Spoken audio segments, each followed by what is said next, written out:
Gotta do the countdown. Mr. Countdown? Yeah, we gotta do the countdown. Okay, so we'll be right back in a moment. Yay.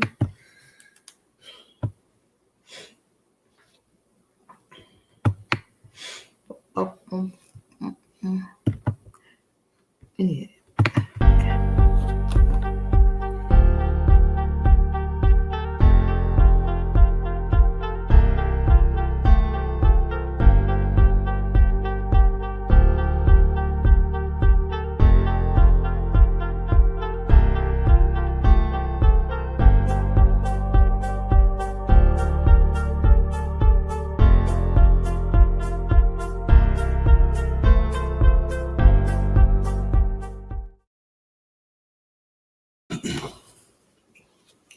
Hey y'all, hey y'all, hey y'all. It has been such a minute, but it's feeling like a beautiful day. I don't know where everyone else is.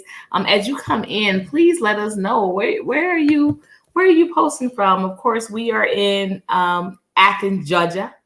Okay. The other A. The other A.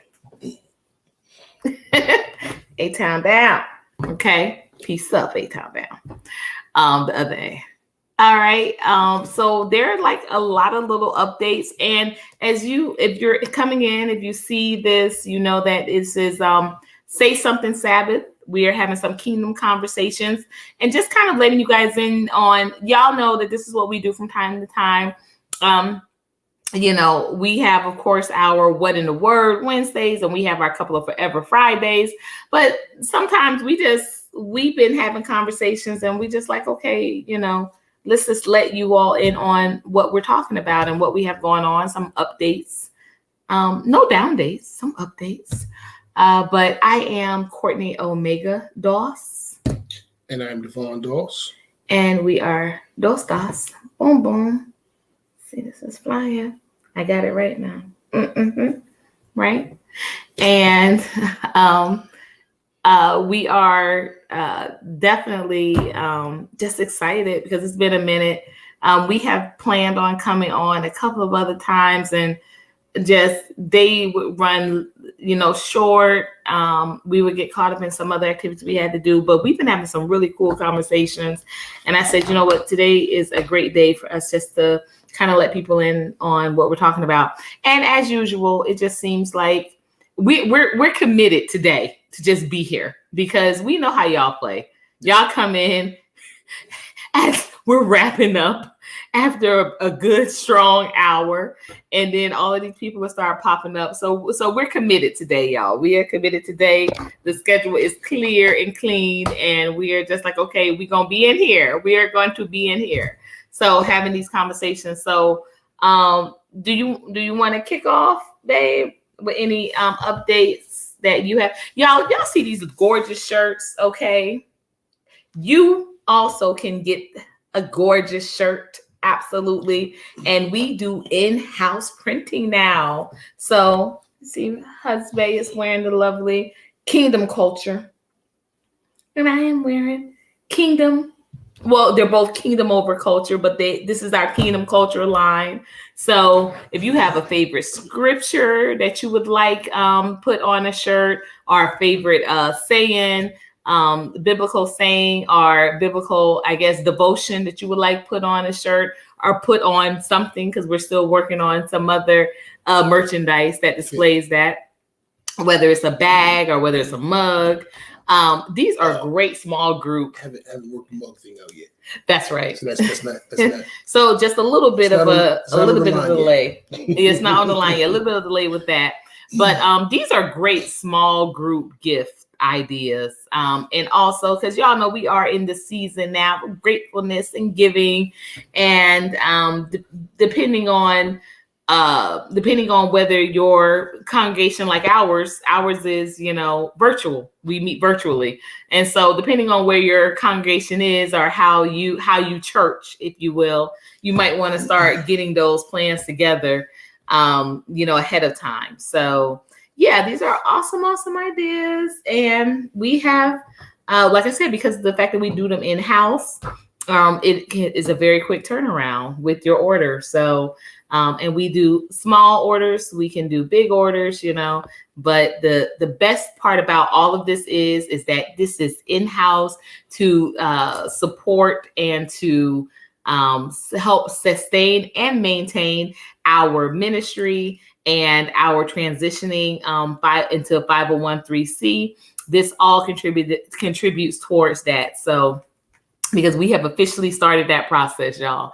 So it would, this all goes to that. We do not have to pay any middlemen. The only thing we have to do is pay the postman to deliver it. And that's only if you're out of Athens. If you're in Athens, we don't even have to pay the postman to deliver. Yeah, I might just kind of like knock on your door. Here you go. And this is a personal delivery.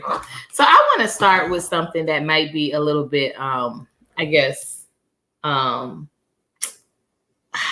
I don't know if it's kingdom or if it's not it's not standard, but like it's something that's on my mind. And so I just kind of wanted to start with that. I want to know what these tapes are, Diddy. Again with the tapes? Yeah, because I really feel because there are a lot, and you know what? Let me tell you what's funny. I literally, y'all know, okay, so I look at things that come in my recommendeds, right?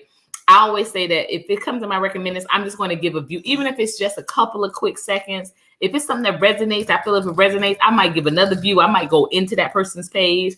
But if it's something that, I feel like even if I don't feel like, I'm not even interested in the subject, like I went down a rabbit hole a couple of weeks ago with Aaron Hernandez. Like, I was like, what do you know about Aaron Hernandez? Like, because I was like, why did this show up in my recommendeds? So I take those recommendeds very seriously, y'all. I do not think of these things as being coincidence. So the same thing, like, even though I have been always I won't say always, but I have a couple of very distinct situations that kind of, I don't want to say included Sean Combs, but it definitely, like, it stuck out. These certain things have happened in my life, like, literally in my life, that have just kind of stuck out. And it was, it was something related to Sean Combs. So when these allegations came to light,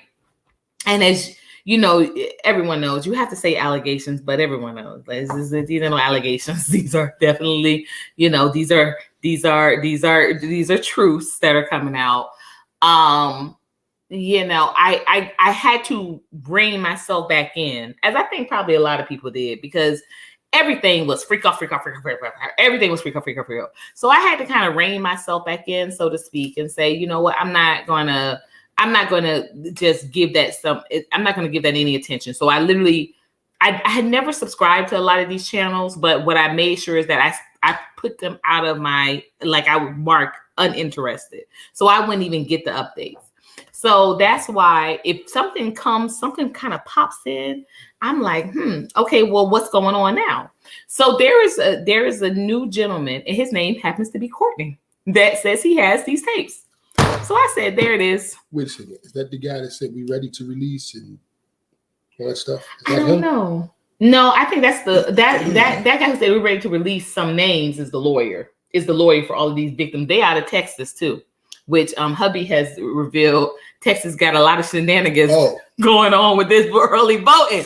Y'all trying to play some tricksters for the witch over there. Texas, get it together. And I just seen this stuff. What it was about 4 in the morning? Yeah, it was this morning. Yeah. I just seen this. So Texas trying to be the Volusia County of the 2024 Olympics, 2024 election. Y'all know I'm from Volusia County, actually, or some of you might know I'm from Volusia County. So, but when Volusia County made that national news, that's when they told me. Is that the hanging chat? Yes. That's where the hanging chat was. That's where they was holding this up into. They were bringing this back into court. Almost a year into Bush's first year in term. So, but his name is Courtney, I believe, Burgess, and he said he is in possession of 8 tapes. I just 8. 8. 1, 2, 3, 4, 5, 6, 7, 8. Yes, 1, 2, 3, 4, 5, ocho.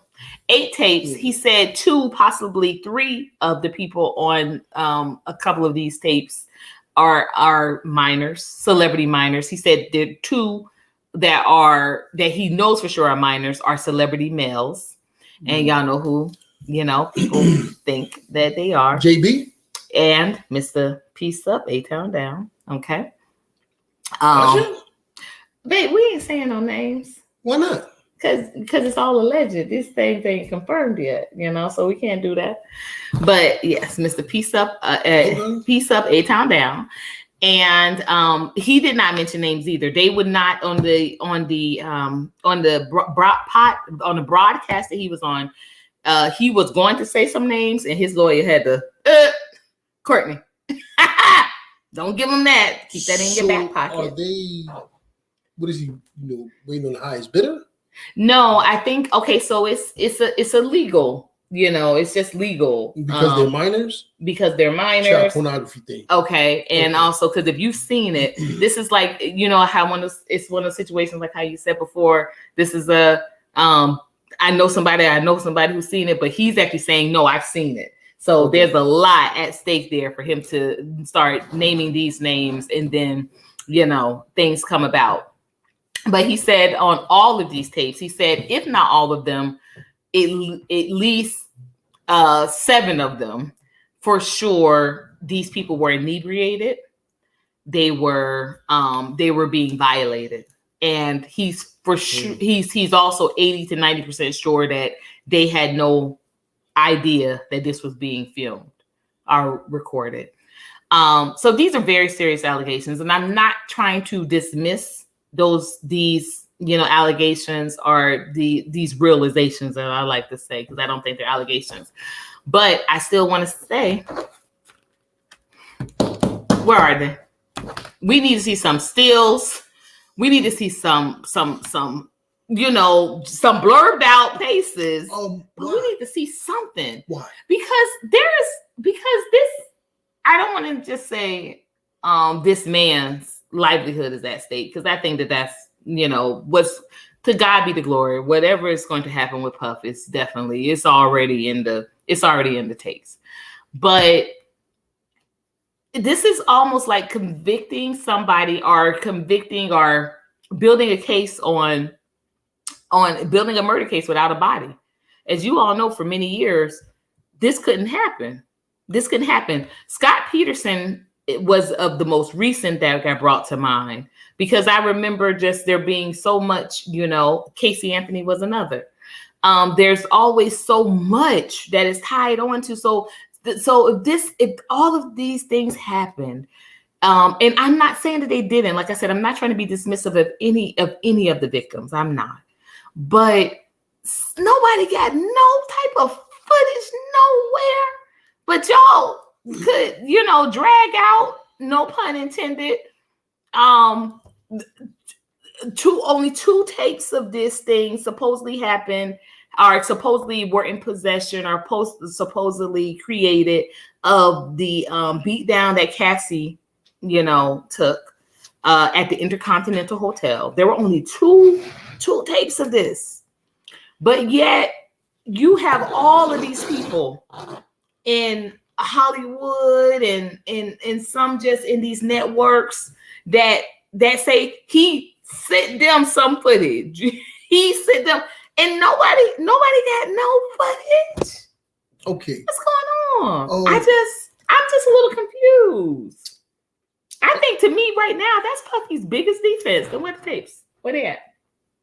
If I did, you don't think that the authorities don't already have tapes? I honestly believe, like, this man is in jail right now. I understand that, yeah, and this is why I understand why he didn't run. I told you why I think he didn't run. This is not about him at this point. That's fine. He got to sacrifice himself. He got to fall on the sword. Fall on the sword. This is what you want. This is what he got to do. This is my thing. Everybody pays the price. If this man is still in the box right now, and listen, I'm tell you something. These are Fed charges. Okay. Feds don't miss. Feds don't miss. Feds do not miss. The conviction rate is like 97%. It's something like insane. Yeah. Okay. when the feds come knocking, just like, listen, man, you done up. You done up. You done up. Like I said, the conviction rate is like 97%. It's insane. Because they sit and they wait and they build their case and they don't come until they got you. Now, these raids was to get those tapes, to get that evidence. They got the tapes. They sifted through the tapes. Okay, this name is too big to expose just yet. This name is too big. That name is too big. Okay, we can get this guy, this one, this one. And they lined up the ones who they don't mind exposing and pulled out the ones they don't want exposed. Okay. So now, Diddy, because this goofy behind didn't run. Again, about him being goofy. I think he's very diabolical. I think that he has to be very crafty, creative, smart. I think that this was all supposed to happen, and this is what was supposed to happen when this exactly took place. Well, what I'm saying is, okay, at this point, because everybody has a handler. Yeah, at this point, he's either one or two things is gonna happen. He's going to go ahead and fall on slow, take a deal, do his time, come home, be still stupid rich, never want for nothing, still going to own an island, and everybody's going to forget about Diddy until he actually comes home. Or unless one of his sons do something stupid like run up on Ray J again and get their asses whooped. That was crazy. But that happened? Yeah. Really? Yeah. If Ray J beat somebody? No. They broke it up.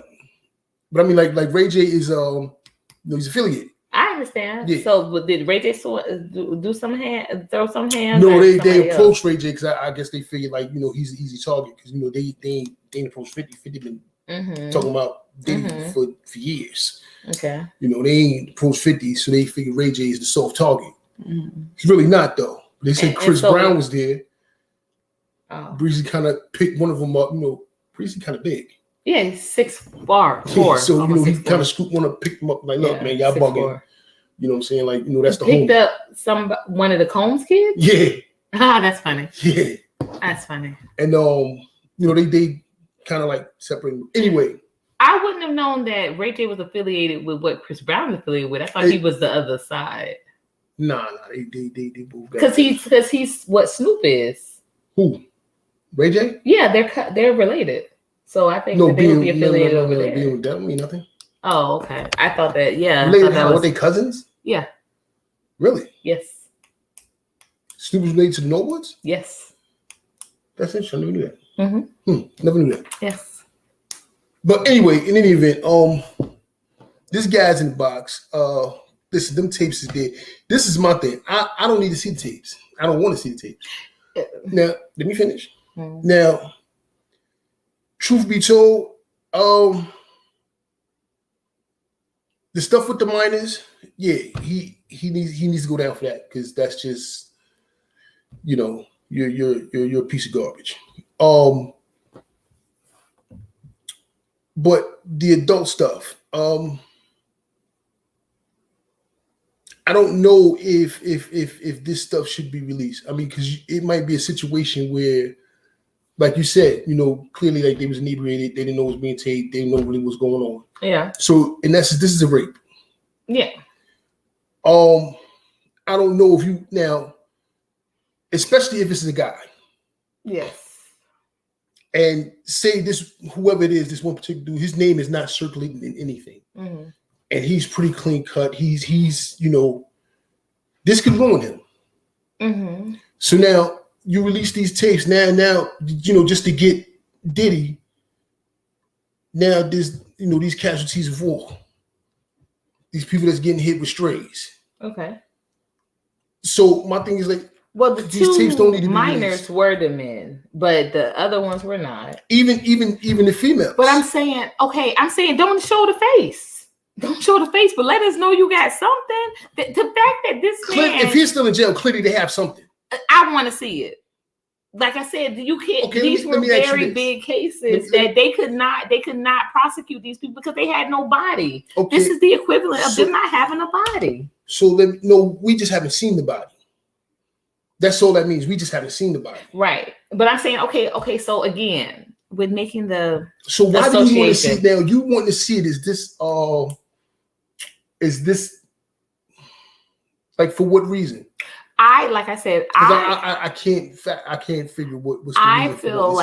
I feel like if this is not being, these things have been circulated, so many people have said, that he's a sin and this and that. I'm thinking, I want to be very honest and very clear, and I've said this before. At this point, it should be one of those. Remember, even the little boy, I would say little boy, the young man Keith. First day of school with my son's middle school, and they were like, "Oh, we got the tapes, y'all." What did he say? Show me the tapes. Oh yeah. Oh, okay. And this boy was 12. Yeah, he was 12. Show me the tapes. Show me the tapes. Run me those tapes. Then. Yeah, they was trying to jam the little homie up.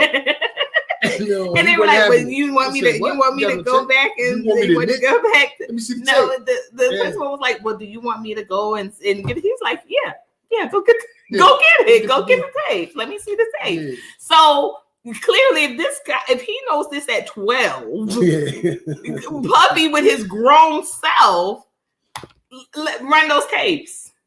Run those tapes. I mean, this is what could be going on in the background, though. Like we just don't know. Like I said, look, the feds don't miss. They don't roll the dice. Yeah. The state, they roll the dice all the time. They don't have nothing. They do. They looking for a few quick headlines, and they roll with it. The feds ain't doing it. The feds ain't worried about headlines. The feds, when the feds want a headline, trust and believe they got you. They got you. So I haven't, like I said, I can't. I just can't wrap my head around why nothing has been released. I mean, give me something. Give me something. Because the fact that, but they let, but that's what I'm saying. Black out the faces. Black out the faces. You cannot tell me, okay, if you go black, what they call it, black web, you can literally find pictures of Kobe Bryant and his daughter in those final moments. You can still see autopsy photos of Kurt Cobain, but you telling me ain't nobody got nothing with that's what I said, blacked out faces. Again, this might show the actual, these gigantic, enormous names on these tapes. But and I'm gonna tell you this though. Okay, even blacking out the face is not enough. How not? Why? Are you kidding me? This software after they take all that stuff out. Oh, but that they're gonna. My thing is that they're gonna do that anyway. But I'm saying, babe, like, hear me once again. As much like even with R. Kelly's situation, right? It became a matter of, like, some people were saying the same thing around that time, like, oh, people were talking about it became a running joke, especially up in Philly, because people would be like, oh, where selling tapes was very big, in areas where, see, people in the South, that's not a common market, but up in the North, selling, VHS tapes and stuff like that, it was very big. And you're not talking about, because of course you may say, oh, no, I'm from the South and we got copies of these movies before they out. But no, these were not. Up in North, it was not like that wasn't their bootlegging system. Their bootlegging system was, it was porn, it was other stuff. It was everything got sold on these tapes. And so I was in Philly at the time with the R. Kelly thing. And I remember I'm talking about the first trial that he went to, not this last one where, he's in there. The one that he beat. And people were like, so-and-so saw it and so-and-so saw it.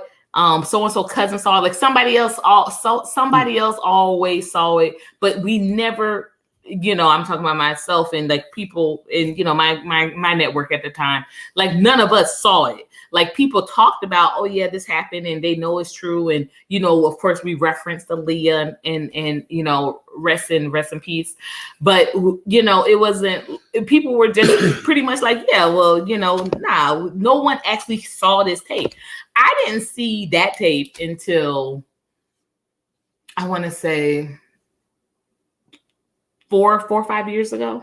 Like that was my first time seeing the actual tape. And I was like, I couldn't believe it. I was floored because yes, you could see everyone clear as day. Because remember when the trial happened the first time with R. Kelly, people were saying, he tried to get his brother to say that it was him because they look so much alike. But like on this tape, you could see clearly it was not your brother. It was not, like you could see.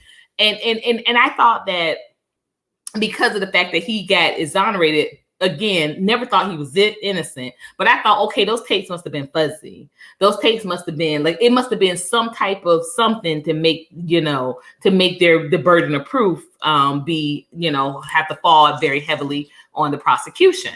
But when I saw that tape, I was like, this is like you could literally almost just like you could touch that nose. You could be like, oh, there's this birthmark. Everything was just so crystal clear. Everything was so crystal clear. And you could also see clearly that this was a minor. You could clearly see this. This was not because there were some tapes that, I did see around that time. And these were, petite women, but you could still tell that they were women, But this particular tape, you could tell that this was a child. This was a minor. And I, like I said, I can't imagine that if I know, because just like back then, there was the people saw these tapes, behind the scene. And there were people that said that they had seen the tapes, but nobody was talking about, okay, well, what happened on the tapes? If they did, they were referencing the tapes that had the of age women on them. So I'm feeling like the same thing is happening here. This is a setup for a mistrial, because everybody's talking about, they know he did this and know he did that. And you have victims coming out, but until somebody has that tape shown, I don't think it matters of who people saying they seen even it. if they are setting up for mistrial. Like I said, on some level, other than the stuff with the minors, like, and to be honest, like that doesn't even need to be released because again, they are minors. But like, again, he said he had 8. He said 8, including Kim Porter's manuscript. That might be more damaging than the tapes. No, because of what? Like I said, because of damaging to who? To Diddy. Yeah, because the Diddy. But again, I think that the tapes are more embarrassing. I wouldn't. I still just call him Diddy. But I think that that's what kind of gets. That's what's just still kind of like I said, it's something that is unusual to me. That if this is, people have said that they know he's like this and they've seen him and he sent them and they've got, and this and that. And everybody was just erasing this footage once he sent it over. I can't imagine. I just can't imagine. Okay, so look, you ever see the movie Shooter? With Mark Wahlberg? No. Sniper? Yeah, I've seen it, but I can't recall. Towards the end, right? All this was about a videotape that they had, well, a recording of them talking crazy in the room. Well, not later on. He just had the tape anyway. After he did what he did, he put the tape on the ground, put some lighter fluid on, and lit it on. And you know what he said? He said, "Man, this is too explosive. This is nitroglycerin. We won't live if we release this. Too many heads would have rolled. Too many big names would have been. It never gets shown the light. These tapes might be that bad, and not because Diddy's on them. Because in the grand scheme of things, Diddy doesn't matter. Yeah. He doesn't matter. What matters is that what he knows is on the tapes and who he knows is on the tapes. I'm just, like I said, I can't imagine that anything is to the point where, you know, somebody because somebody said they got something here and there. Like many people have said, you know, oh, you know, he can send me this. I got this. I made this state. Okay. So when he sent this stuff out, you know what happened? What happened? Them people's like, nah, he bugging. I don't want this, and they deleting that. Like, somebody kept that. Somebody kept that somewhere. Somebody kept that somewhere. I just can't imagine all these people did. And other than that, I'm just like, I don't know if this is this. I think this may be a lot of talk. This might be a lot of talk, and it's a setup. It's a setup for mistrial to have to keeping it at bay too. It's very peculiar. But again, I have high respect for Courtney's, and I'm not calling Courtney a liar. I'm just saying, Courtney, where these tapes? The Clintons and the Carter family up there. Oh, we know that. Yeah, but I'm saying, but Sir Senior, they can't blur out no faces. So, you know, I didn't want to belabor that too. That went on a little longer than what I expected, but it's just something that's kind of was on my mind because literally something just popped up in my recommenders right before we got on. And Cooking with Sir Senior, how are you? You should pick up a shirt for you and the Mrs. Kingdom Culture. Yes. We are officially underway with our 501(c) and with our village property procurement. They're not gonna blur the versus our faces. That's fine. They can blur the faces. They can blur the faces. Face on that picture. On Jay-Z. Oh, you see the picture? Mm-mm. So there's a picture. I don't know who the other guy is. Yeah. But it's Jay, J-Lo, and Diddy. J-Lo is topless. They blur her tits, but they didn't blur her face. It's real, or is it AI stuff? Because y'all, let me tell y'all something. What we saw before this whole Diddy thing happened, and if you haven't seen it yet, I think it is worth a watch. I think it was a cute little remake, but it is The Fall Guy. And basically what they did was they put a whole crime on the Fall Guy because, you know, he had these mannerisms and they could put him in these same places or locations as to take the place of somebody that was on the level of like a Tom Cruise, if you will. And so it was a good little movie, and they did everything. They could do everything with AI. They could do everything with AI. So if that's the point, that they can do everything with AI, why not do literally everything with AI? Why have to put a body here? Why have to put this here? I don't know. Like I said, I know it's not something that is typical to a kingdom conversation, but again, we're just letting y'all into kind of like flies on the wall type stuff.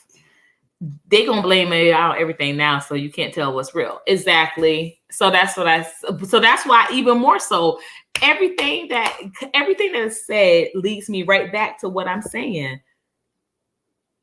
Give some tapes. Give some tapes. Show some tapes. And this is what I said for Diddy.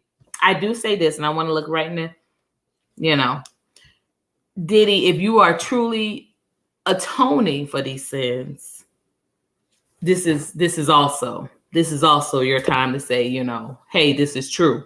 This is completely true, because he looked like such a weird, and even with that Continental, which there were literally supposed to be only 2 copies of this, and he's supposed to have paid $50,000 for one, and then the other one was supposed to be in this hotel vault.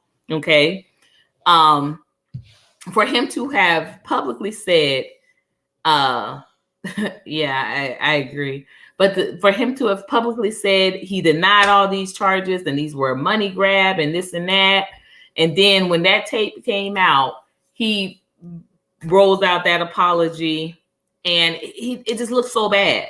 So, like I said, these things have a lot of little nooks and crannies with it, a lot of nuances. On one half, it could be like, okay, can I roll this out and pretend like I'm saying sorry because this really didn't happen. This is all fake.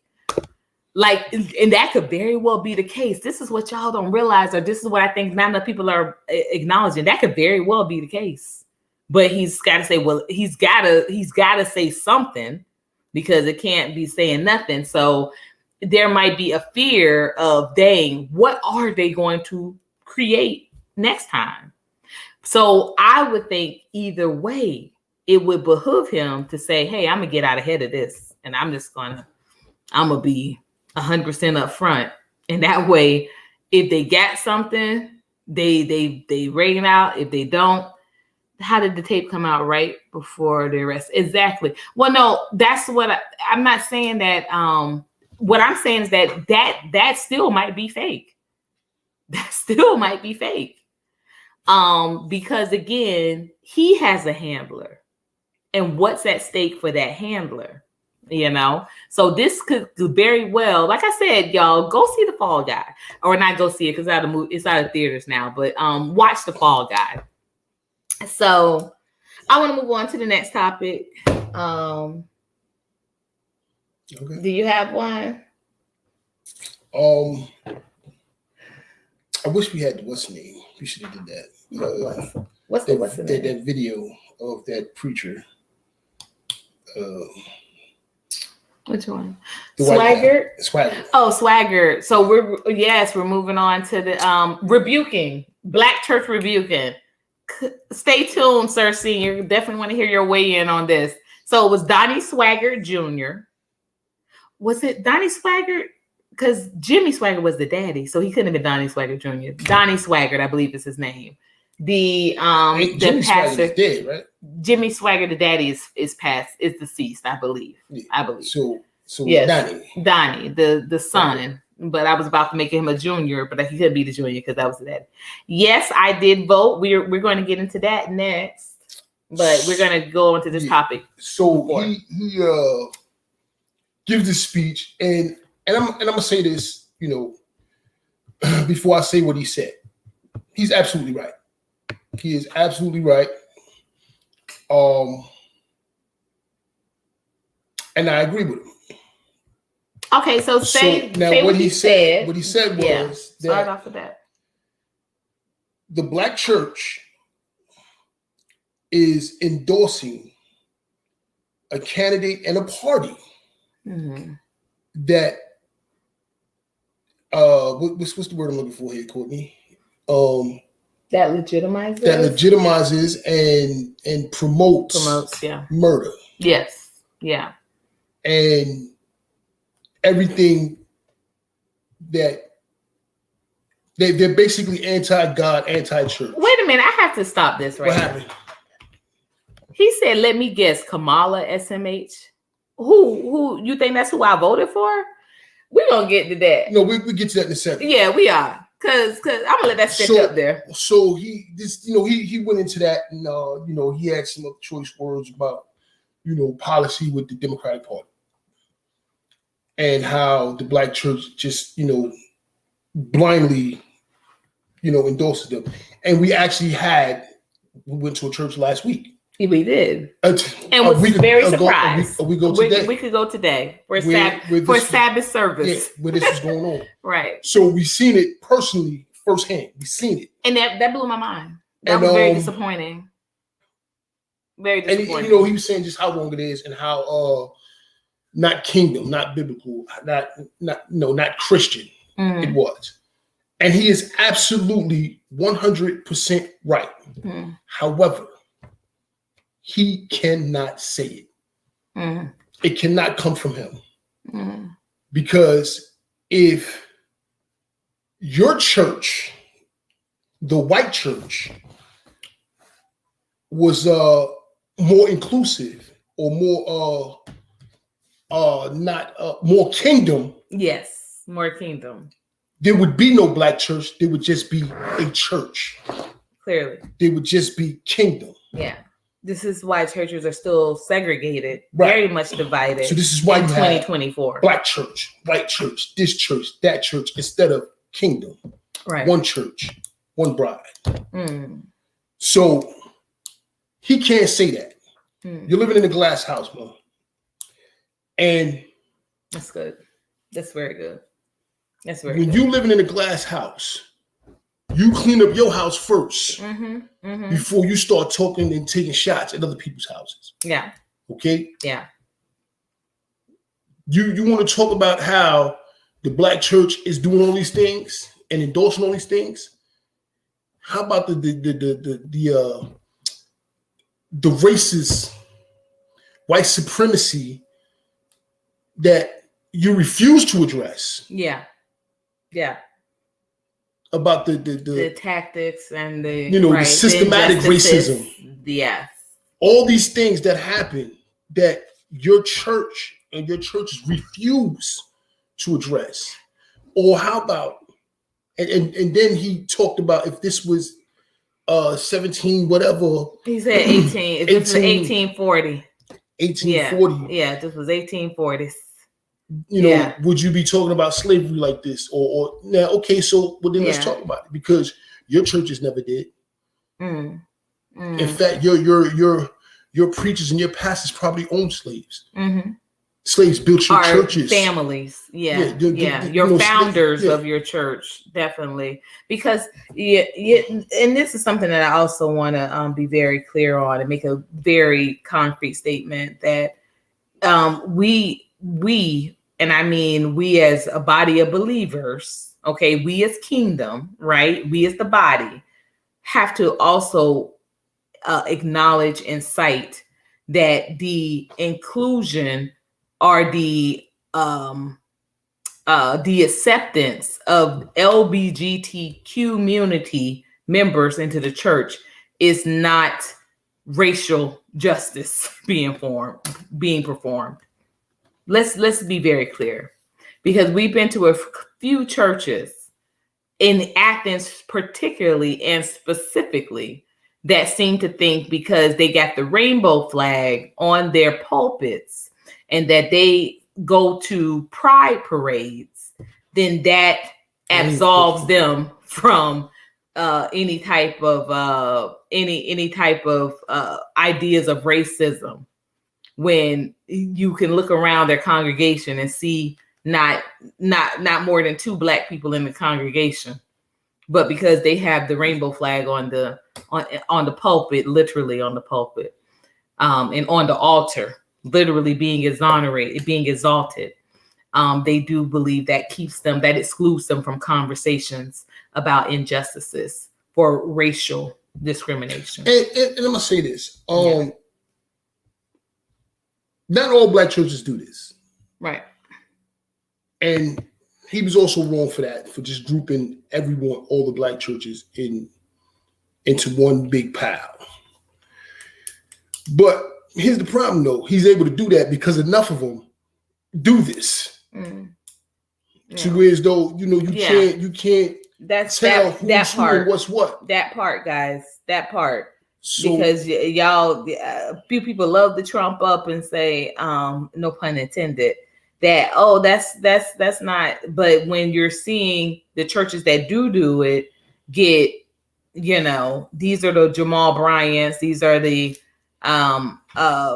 who's the member from Kojic, and then I saw other people come out even in response to that, and I'm looking at these comment sections and it's a lot of proverbial. I'm not going to say it was literal, but it was a lot of this, like, yeah, like this is right. And then again, in the comments, everybody was, instead of talking about what the message was, they went and start talking about how Donald Trump is a criminal. Yeah. This is how are we moving this conversation forward? How are we making this man out to be a liar? But I do have my own, takeaway from that, but continue, babe. So, and this is what kind of, like it's been doing at me for some time now. And I juggled to actually say anything because it's 2 guys I kind of respect. One of them I actually grew up with. We literally ran the same streets, know the same people. He's been in my house, No, when we were younger, when we were kids. Now we just live in two different states, And I hadn't, up until a couple of years ago, I hadn't seen him in like probably about 15 years, 20 years, about 20 years. They one of them is D1 and the other one is my son. Now, I grew up with my son. Like I said, literally, we ran the same streets. Know the same people. Like I grew up with my son. And D1 put up a post and was saying he was talking about Trump. He said if the goal is to be like Jesus, this ain't it. And he goes off on his rant about Trump, whatever. And I'm like, wait a second, pump your brakes. Hold on. What makes Kamala closer to being like Jesus? Yeah. I mean, here it is. She wants to disfigure your children. Literally. She is endorsing abortions under the guise of women's rights, health, yeah, and women's health, all this, nonsense, reproductive rights, yeah. And at one point in time, this woman was a mistress. Yeah. If you look in the Bible now, let me be clear about something. Very, very. I want to make this very, very clear. Yeah.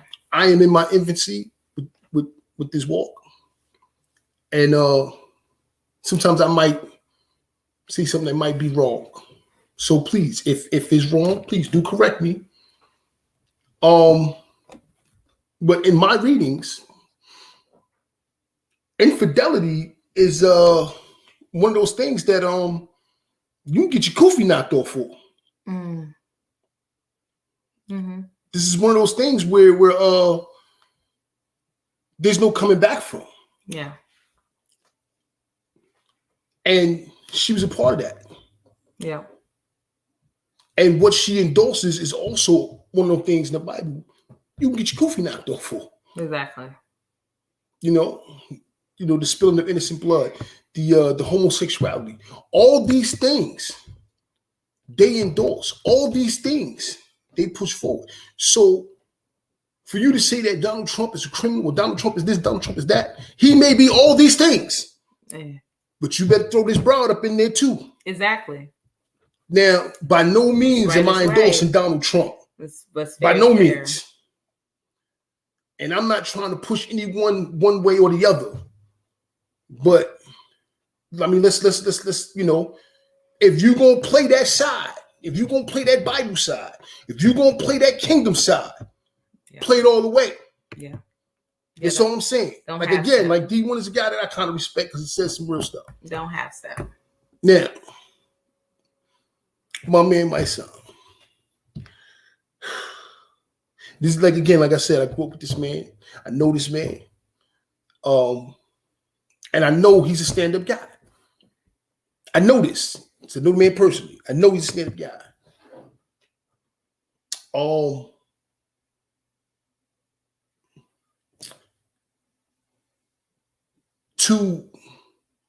To say what you say about Trump and then endorse Kamala. To say that you don't understand why anybody, why any black man would vote for this guy because he's a racist or he's this, he's that. First of all, and this includes Obama, tell me a president of the United States of America that wasn't a racist. I'll wait. Tell me a president of the United States that has ever, and I mean ever in the history of this nation, had our best interests at heart. I'll wait. So to say these things and then to try to push this chick who only wants to play the black card, but she needs a vote. And then to sit there and try to shame black men for saying that they won't vote for her, and to say because Y'all have a problem with women or y'all disrespecting women? Really? See, Obama tried to pull that crap. But see, I knew Obama was a piece of garbage way, way back when he told me this is not how the presidency works. Nah, bro, it is exactly how the presidency works. But anyway, that's a whole nother conversation for a whole nother time. But for these black men to stand there and try to shame us, well, not us, because I'm absorbing myself for this whole process. I'm like, listen, it don't matter, you know, the Democrats is gonna take me out to dinner before they bend me over and make me bleed. The Republicans, they're just gonna bend me over and make me bleed. They ain't gonna hide it. The Democrats are gonna hide it. They're gonna rock me to sleep. Just rock me. But anyway, again, the Obama thing, that's a whole nother monster. But what I'm saying is, for you to try to shame black men into voting this way is disgusting. It's disgusting. And to me, this is borderline bullying. It's you want us, and for the life of me, even if you go back to what Swagger said about 1840 or whatever? 1840, yeah. 1840. Mm-hmm. Let me tell you something. 1840, you wouldn't be voting for the Democratic Party anyway, because the Democratic Party would keep your black asses in chains. Know the history of your party before you start running off and punching them tickets. But again, it's another conversation for another time. This is what they do. They're trying to shame black men into voting for this chick. And if you are kingdom-minded, there is no way you should be standing on her side. And again, by no means am I saying we're not there for Donald Trump. I'm not endorsing Donald Trump. I give two craps about Donald Trump, the Republican Party, or any of these things. All I'm saying is, again, like D1 said, if the goal is to be like Jesus, that damn sure ain't it. So, I will pass it to you, babe. Well, my feelings about the statements about Swagger, and that's an awesome name, by the way. I always like thinking about these names. If he had been talking about rebuking the black churches that were not voting for Kamala, it would have been a whole nother story. And I don't think that Jamal Bryant and the others that have fallen into these conversations would have been saying, oh, he doesn't, he doesn't have the right to do this and da-da-da-da. No, they would have been okay with it. And that is, to me, more telling than anything, because right is right and wrong is wrong. And so what you said, babe, what is good for the goose is good for the gander. You're not going to say, okay, well, Donald Trump is a criminal, but we're going to be silent when we talk about Kamala and how she has literally misused and abused her power in order to absolutely bring justice to people that she felt were wrong, but she was advised by many others, hey, this is not the way you want to go about this. But she refused to listen. And again, she felt that it was wrong. So how is that any different from what Donald Trump, how he speaks about people that he feel have wronged him? Okay. Because people say, oh, this guy is a fascist, and he's going to use the legal system to take out vengeance and to come back for people that have aided or participated or testified against him. I don't understand how people think that that's so odd and that's so wrong and that's so ridiculous when who of us would not? Who of us would not? Now, is it kingdom? Again, another subject. But where I'm standing on this literally right at this point in time is that you must adhere to the message. You must be able to receive the message without throwing the baby out with the bathwater of the messenger. You can't just say, oh, well, right. But you can't just say, oh, excuse me. You can't just say, oh, well, you know, we're just totally not going to even address the message. And this to me is a problem with Black church today, with too much of the Black church. And I gotta be honest, I was surprised, and I was I won't say hurt, but definitely disappointed. I was surprised and disappointed with the pastor last week because, quite frankly, I don't really jive with his because he always does like these jokes and stuff before he gives these sermons, and I never really jive with that anyway because I'm just like, the Bible is enough. You don't need no icebreaker. I like that word. I like that word. I like the word, and I do like the music. But I like the word. I don't mind bringing the word, and the word should be enough. But he always that's his setup for his sermons every week is, you know, he does a little joke, and it's always pretty involved, and then he goes on to do his sermon. But yeah, so I was already just I don't dig his style in deliverance, if you will. But I was disappointed, and I was surprised that because for the most part, I see this particular church as being, you know, pretty solid with scripture. I did. I did have an issue with this particular church though, because one of the I saw some sorority paraphernalia on one of the senior members of the church's cars. But as Hadi is right, I never approached this person and said, hey, were you a member of this sorority? Because y'all know how I feel about people taking those type of covenants. They absolutely should be watched and should be need to be recognized in that regard. Hey, Naima. Hey. I personally, I gotta be honest. I do like Donald Trump. I've never, the only thing I have never liked about Donald Trump, quite honestly, is the fact that when I interviewed to be a part of The Apprentice, I did not make it past the first round. No, the second round. I made it to the small table, so I did make it to the small chat. But I did not make it on the season that actually Omarosa. No, it was the season that Randall won. Randall did win it, so it was. So I think that was the next season after Omarosa. So I think it was the third.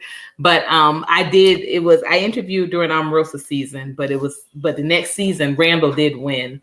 And I always thought that, he was, smart, and I think that he recognized that. But as far as like, I've never taken Donald Trump as seriously as I think a lot of people do. I have always thought of him as being a character. He was just Mr. New York. He was, very much just kind of gave off that appearance. So it wasn't necessarily that I didn't dislike him. As far as being a president, I did not think he was seriously going to win. I didn't. I did not vote for him in the first election that he won of his presidency, and I did not vote for him nor Biden in the election that he lost. But I did vote for him for this one. I did cast my vote for Trump for this one. I do believe that when it comes to the word, when it comes to the biblical word, I do believe that he is standing in line with that word. And I absolutely believe that Kamala is not. I have never had really a good feeling about her. I do believe just as much as Others do just as much as Janet Jackson said, just as much as Candace Owens knows. This woman became black, uh, uh, conveniently for the election. And I do believe that she was also very instrumental and will continue to be in softening these borders, because this is a ploy to replace our class of our demographic. And it's a ploy to replace us, not just on these Black people jobs. I did not also find any offense to that. I know many people did. But I did not find offense to that. But what I do find offense to is that it's one thing, and I always tell my husband this and my children this, one thing really gets under my skin more than anything, and that is having my intelligence insulted. And the way she did that debate and tried to laugh off the whole cats and dog thing that Donald Trump brought to light. Don't be dismissive, because at the same time that you're being dismissive, you're also what you thinking, again, dismissing the messenger. You're not addressing the message, which is something that was given to me in regards to personally when I lived in Miami for, you're talking about growing on a good decade, and that was given to me by other Black people. That was not given to me by nobody white. That was not given to me by no Republican. That was given to me by other Black people. They might have been voting Republican, but I think that what was swept under the rug, and unfortunately, even when J.D. Vance dismembered Walls in the vice presidential debates, this was still not brought to light that it is not just the Black jobs and in the voting booth that we were being replaced. It is money systems that they said that they do not have available for us in regards to reparations, but these same monies are being given to these illegal migrants to start businesses. And again, these are illegal migrants. These are not legal immigrants, y'all. They have not gone through no classes. They have not learned any type of citizenship. They have just come into this country and said, hey, we're here, and this is how you can pay us. And this is what we want to do. They have taken over schools that they have closed down because supposedly these schools were so dilapidated that they could not educate the students in these communities, these Black communities. Let's get it very clear. Okay, in Chicago and in New York, they closed these schools down. And then all miraculously, though, when the illegal migrants needed a place, they repaired them to the point where now they can house them. Okay, they created feeding halls out of the cafeterias. So this seems to be like this was always the plan of action, right? And then last but not least, the way our intelligence has been insulted, which is in the fact of the way that there has been business grants given to these illegal migrants, so that they can go out and buy these food trucks from these young women and men that have worked for years. Because then, if anybody knows in this entrepreneurial game, if anybody knows in the food business, those are very big investments, very big purchases, and you have to get heck amount insurance and loans to be able to substantiate that. And these illegal migrants are literally, they don't even take a class to get them. They go into a they go in with 10 grand outfitted. Yeah. They go into agreements with what they're going to do with the percentages after their first 2 years in operation. So they can operate it for 2 years without anything getting kicked back. And this is what they do. But like I said, that's last but not least. But housing is the biggest issue, as we all know. Because without real housing to stabilize a family, you have no base for building a village, and they know that. And so these monies that they say that they don't have for reparations, this is where it's going. So I have a real problem with my face being played in. I really do. I have a real problem with my intelligence being insulted. And this is the reason why also I cast my vote for Trump.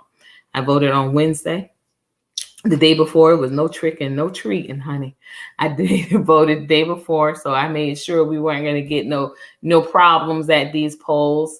And I felt very good about the fact that honestly, I had never voted for Trump in any of the previous elections. Like I said, I liked him well enough. I just didn't really think of him as being a leader of a country.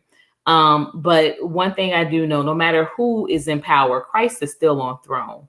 And that is what is of the utmost importance. And I do believe, like I said, I felt very good about my vote. I do believe I voted on the right side of biblical principle with this one. Let me ask you Naeem's question. Okay. Actually, she's got two questions. Let me answer the first one. I'll just have to be consecutive. I got you. Yeah, it has to. Yeah. No, he can go ahead and run for re-election. It has to be. It has to be consecutive, right? Because they was actually trying to get Obama to run, right? But he said, "Nah, he bowed out. He didn't want to do it." Now your first question. If you don't like either candidate, I didn't vote. And it's crazy because I don't say I was excited about it because I just was kind of like getting my rights to vote back. That would be huge, though, babe. You still interested. can. I was interested. That could be huge. You still can. No, I missed the registration. Oh, you haven't even registered? Oh, yeah. No, yeah, you can't for this one. So, they would probably let you vote here if you say you're voting for Trump, though. They might. They might be like, oh, we're going to call them. We're going to retroactively register. They're going to find your registration somewhere. Well, I know it's an old one somewhere there. Yeah. They're going to dig you back up. I was interested. I was. But man, I was really soured. I said, you know what? There's a reason. So I just kind of bowed out. And which is crazy too, because I used to be kind of like, before my hiatus, like the first vote I ever casted was for David Dinkins. And I knew absolutely nothing about David Dinkins other than, this is a black man running for mayor of New York City. That's all I knew. I was 18. That's where I'm going. That's what my first vote is going to be. David Dinkins. And I regretted it ever since. Well, interestingly enough, so Devon and I didn't even know each other, of course, because like I said, when he was 18, I was still playing with Barbies, literally. And Heather, my lead Barbie, her name was Heather Dinkins because David Dinkins was her dad. Yes. Wow. And that's the reason why I chose that, because I was just like, because Heather was a rocket. Hello, Heather was a rocket. And I was just like, yes. So that's how she got on the Rockets, because that was her daddy. Yay. And the sad thing is, I voted for that guy twice. Yeah. I voted for him twice. And then for him to just lay down like that and let Giuliani go in there, because he was going to win the game. Yeah, you told me. He was going to win. He didn't even put the fight, like whole boxes from whole districts disappearing. And he just bowed out. He didn't fight. He couldn't go court. He didn't do nothing. Yeah. He just, he can have it. Yeah. You stinking piece of crap. Like, what are you doing?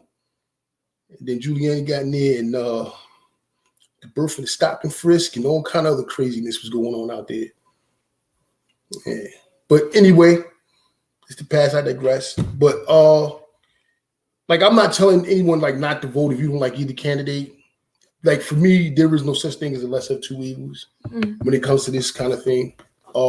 Great. And like I said, I was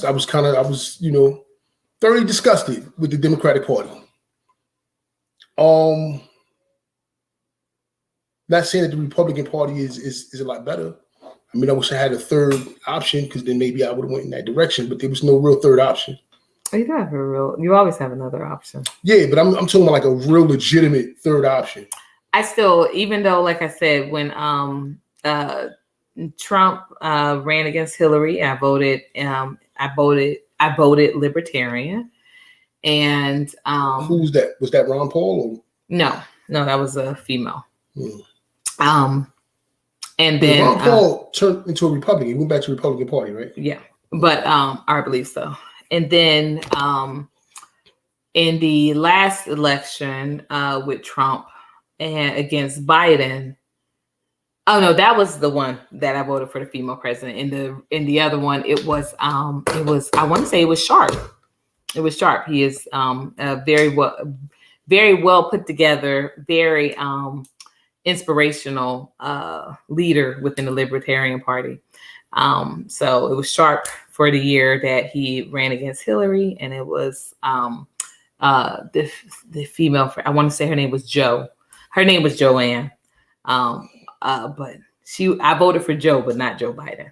And you know, I as a councilwoman, I was the only sitting Republican on that council. So I don't have this disdain for the Republican Party. So that's why I you know, like I said, but I think mostly of elections from a local standpoint. I have not thought of elections from a national standpoint, quite honestly, since the Obama terms. Once I became, because if you do the math, you will realize that. So when Obama was first elected president, I was pregnant with my daughter, and when he ended his presidency, I had my son. So both of my children were born in a Barack Obama presidency, right? And what I started to see that Democratic, that only like does something good for you as far as like I don't want to say imagination wise, but as far as like emotionally, that only does something good for you emotionally. Republican rule or Republican policies do more for you economically.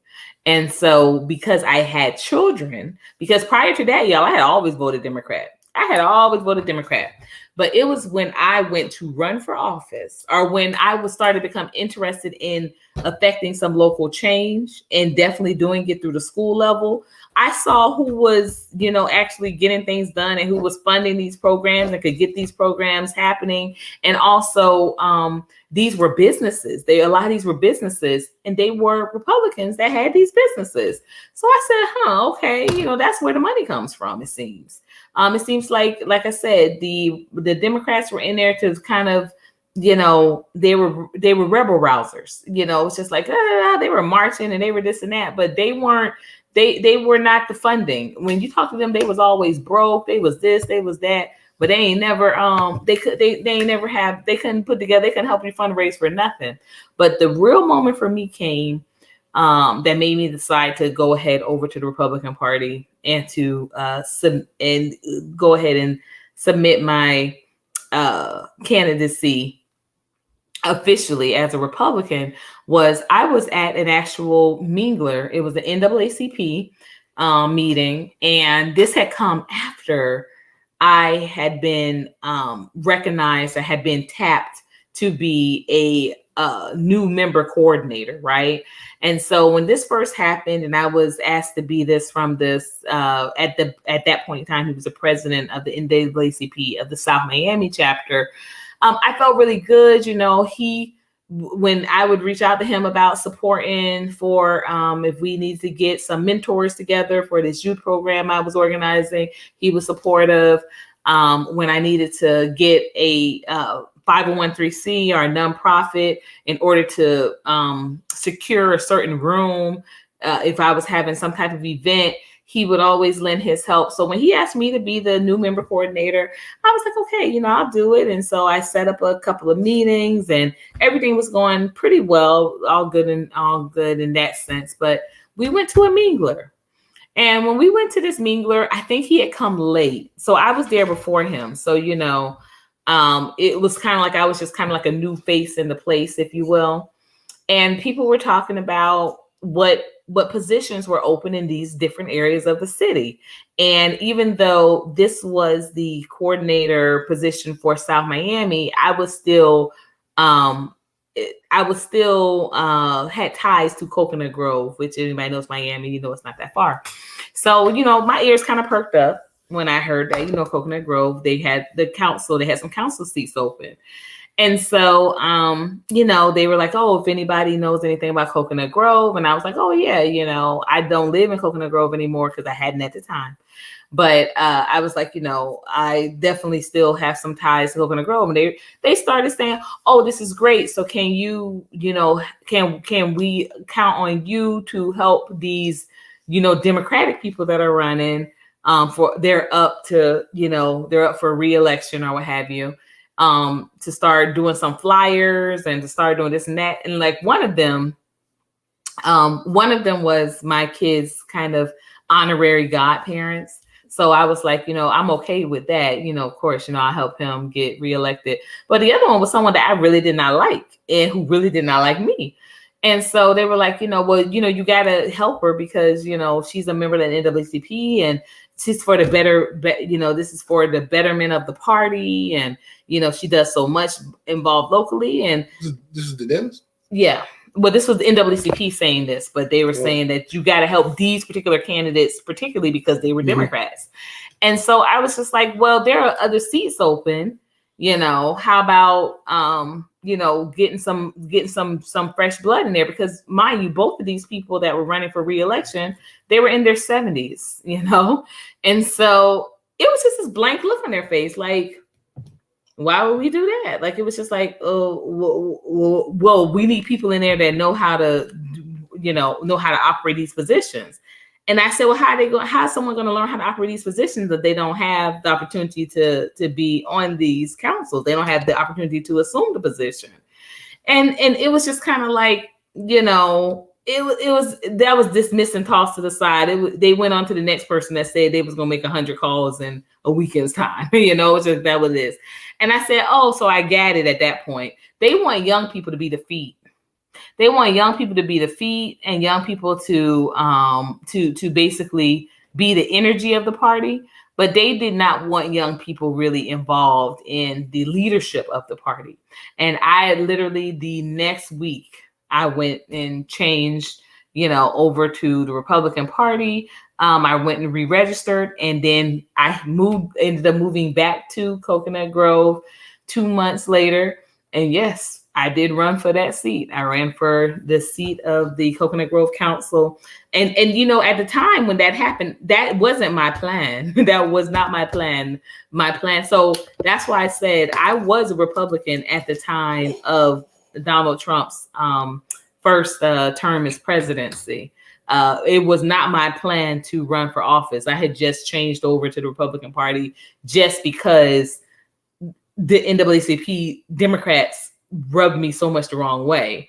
And I think people thought, oh, I had changed over to the to the Republican Party from the Democratic Party just in time to vote for Donald Trump. You should have seen them people smiling. Like, they was like, yeah, this is interesting. This is great. And I was like, I'm like changed over because of how I got affected personally. I was not changed over so I could put, Donald Trump in office. Like I said, liked him well enough, but just did not think of him as being a great, someone that was going to be leading the free world, if you will. But I do believe that personally, like I said, biblically and personally, he is on the right side of the of this election. And I was very impressed with Mr. Hillbilly Effigy himself, JD Vance. Like, I'm excited about Mr. James Donald Vance being vice president, just being a younger voice. And also, I want to say he's 37, something like that. I want to say that he might be in his 40s, but I want to say he's 37. At 37, would he be the youngest vice president? No, I don't think so. Who's the youngest? I believe it might have been Gore. I think Gore came in. Yeah, I think Gore came in 36. Big Al. I don't know. We might need Naima is a great researcher. Naima, Tickle that real fast. Naima had it good on that research.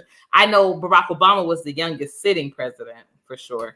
Yeah, But yeah, I think that it's a good balance, absolutely, for Trump to have someone that is so young, not just so young, but also just so, man, he is a sharp thinker and very very I guess very committed to order. And so, because people always say that, you know, Trump becomes unhinged, he's a fascist and that sort of thing. But I think that JD Vance brings a oh, okay, JD is 40. Okay. So I didn't think he was over 40, but I didn't know he was just at 40. Thank you, Naima. You're always the best with that information. I'm gonna say this about Trump.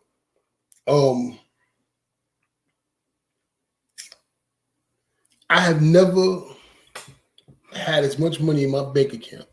It was illegal. I didn't have a bank account. So, but like I've never had that much access to legal money in my adult life till Trump got into that office. Financially, I was okay. By no means was I rich. Wasn't rich, but you know, kid from Highbridge in the Bronx, you know, you open up your phone, you get that receipt from the ATM, you know, you're looking at 5 figures. And it's legal. You know, it would be hard for me not to vote for Trump if I'm voting, you know, just strictly off my pockets. Okay. Because I ain't gonna hold you. This was going on with under Biden and Harris. Man, look. Everybody's pockets is hurting. Well, I don't know. I'm probably the opposite on that too. So that's how I know I'm legitimately I'm legitimately voting biblically, because the most money I've ever had in my account was when it was actually when Bush was in office, and it was after Which Bush? It's got to be Junior. Baby Bush. Yeah, Baby Bush. When when my grandmother passed away. So that was the most amount of money I've ever had. And then actually, no, Obama was in office then. So that was the most money. And then Obama was still in office when I had my biggest tax return. Even though they locked those brothers up. And it had nothing to do with me though. Was it the tax return? Yeah, one of them they were the tax bros, and one of the bros got arrested. So it just had to be the tax guy by himself. They were brothers. And then the last time, of course, was with the payment for the plantation. Yeah, but I was going to say what the payment was for. It was for us to get property because of the property manager refusing refusing the payment from the COVID relief program. So they refused it. So all of that money went to us, and that is what we moved here to Athens with to purchase the plantation. So the biggest windfalls of money actually did come for me personally under Democratic administratives. But however, like I said, when I'm thinking about strictly, I'm voting kingdom. I'm voting biblically. I'm voting what, my gut. I've never ever voted before and asked God who he wanted me to vote for. I've never voted like that before. This is the first time in my life I'm doing that.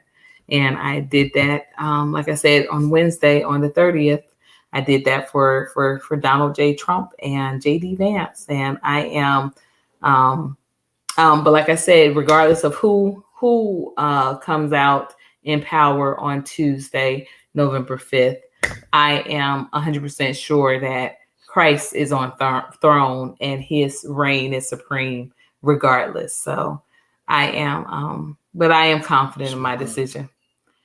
Thank you, babe. Smell like candy. You act like you've never smelled these things before. You always act It'd be like different. this. Like you change the order. Yeah, I so it changed the changes order. the smell. Okay. I changed it. Like I put it in different places. Yeah, it changes the smell. So like, there's remnants of older smells, but this is like new. Okay, thank you. So I guess we have been on for a little bit, y'all, and we thank y'all for rocking with us, Sir Senior. I know I'm just giving a recap of what we of just again. I'm just giving a recap of where we're at with everything, and we appreciate y'all for coming on, just being a part of this conversation today. Like I said, we are flowing. We are discussing a lot, and we still unpacking a lot. And y'all, if y'all have not, please make sure you copy your shirts, y'all. Kingdom over culture. You see your coach, you got it. Okay, got it. Kingdom over culture. Kingdom culture. Yes. But make sure y'all get y'all shirts. Yeah, this is it's a great time to do it. Like I said, this is great for small groups. This is great for those family gatherings, because let's face it, after you see them for Thanksgiving, you might not see them again for Christmas because it might be just too much. Okay, so just go in love and peace and hand them that Kingdom Culture shirt. Get your gifts out the way early. This way, avoid Black Friday because y'all, I don't play that anyway, but avoid that nonsense. Speaking of Thanksgiving, on Thanksgiving, I want to give a shout out to Bigger Visions. Okay. You're gonna do this early? Yeah, because I might forget later on. Wow. And then we're about to go into a whole other thing. No, I'm talking about this early, not in the conversation. I'm talking about this early in the month. Oh, because we got like another 3 weeks coming up before that. Well, I still won't put it out there. No, you already have said something now. Okay, so yeah. So we, Colored Only Cafe will be feeding at Bigger Visions, which is the homeless shelter in Athens, Georgia, over on North Avenue. If anyone in the Athens area, and I probably will mention this again later on down the line, but they do take donations. Yeah, and nice clothes too that you cannot get unless you are you cannot have unless you are a resident at the shelter. Still talking about that dress, huh? I wanted that dress. That dress was for Crazy. me. That dress was for me. Crazy. That dress was for me. They said your girl couldn't give an extra bowl or two of chili or nothing to get it. You had to be a resident there at the center. She was in there trying to buy a dress. I was willing to make a nice little donation. And he was so confused. Like, no, that's because he's probably never heard that before. I'm sure he has. Those are some nice dibs, y'all. They are some nice clothes. But again, it is just for residents of the shelter, so you can rest assured that they are not letting people barter anything to get those clothes. So they do accept donations, and on Thanksgiving Day, they are, even though we are going to be cooking and providing a Thanksgiving meal, you are welcome to come and contribute, things for the Thanksgiving side items, turkeys, cornbread. Yeah, and then snack bag stuff too. Yeah, because after they eat their meals, sometimes they like a little dessert bag or a little snack bag, things that they can take with them. Yeah, like candy. They like candy. I like candy. Yeah, I think that's what we need to say. I'm glad, and I'm glad that you backed that up with that. Yeah. So again, thank y'all for joining with us and following us and just being interested in this journey, y'all. Because again, as Husband said earlier, we are we're kind of babies in this walk. Even though I've had businesses, having a nonprofit and serving in this magnitude or this capacity, this is the first time in my life where I have seen this being done from a business standpoint. And I want to again just thank Carlisa, Miss Carlisa, as I call her, Mama Honeybee, Miss Carlisa and her husband for just giving me that insight and that motivation. As you all know, they are Drexel and Honeybees out of Bruton, Alabama, and they are they're awesome. They're awesome, and they do a donations only restaurant. And I honestly was so blessed to have come upon again in my recommendeds, because y'all know I take those recommended seriously. They came in my recommendeds from NBC Today almost a year ago to date. And had it not been for that talking to and that motivation and that investment without an expectation of an ROI from Mama Honeybee, I don't know where we would be today, because I was very much in a I was in a season of isolation, and I really I did not see myself making a comeback mentally and financially with being able to continue to fund free. Yeah, you were in New York. Yeah, so like I said, I was in a real season of isolation, and I didn't really see how the business could continue to sustain with a donations only or no pay model. And because of her generosity, because of their generosity, we were able to see it. So it definitely makes total sense to be doing this. We are at the top of the season of giving, so, and gratefulness. So thank you for kicking off that little segue. That was good. So I guess now we're getting into I'm gonna love this conversation part of it, because we're getting into the men's part of, I think, the full dynamic of this whole election situation, right? We're getting into the men's role here, because this to me has been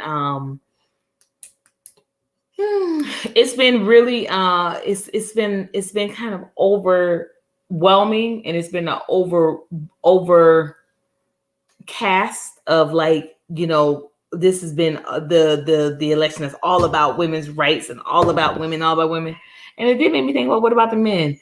And I don't know if Sir Senior was still in here, but Sir Senior, I hope you come back, because if I'm not mistaken, you thought I was going to be voting for Kamala, and I want to know why. I would love to know why. Why? Please tell me. Because everybody just assumed that anybody of color is going to vote for this brother. And I think so too. And I was a little concerned and disappointed. Yes, my throat. Oh, that candy talk. I know I might need some. Well, I was very concerned and a little disappointed that a friend of mine, somebody that I consider a sis, she thought that I was, she was like, oh, well, I didn't want to say anything because I didn't know how you felt about. And I think I want to, that does work in the reverse as well. People just assume that because you Black, you just support everybody Black, or everybody who says that they Black, regardless of what their morals compass is. Like, I think that that's really weird. I think that is super weird, but I think also too, it does work, like I said, in the reverse on the other side, because I've worked around people, and I have lived around people that have thought because I guess because I'm very militant minded. And people have thought I'm racist because I'm militant minded.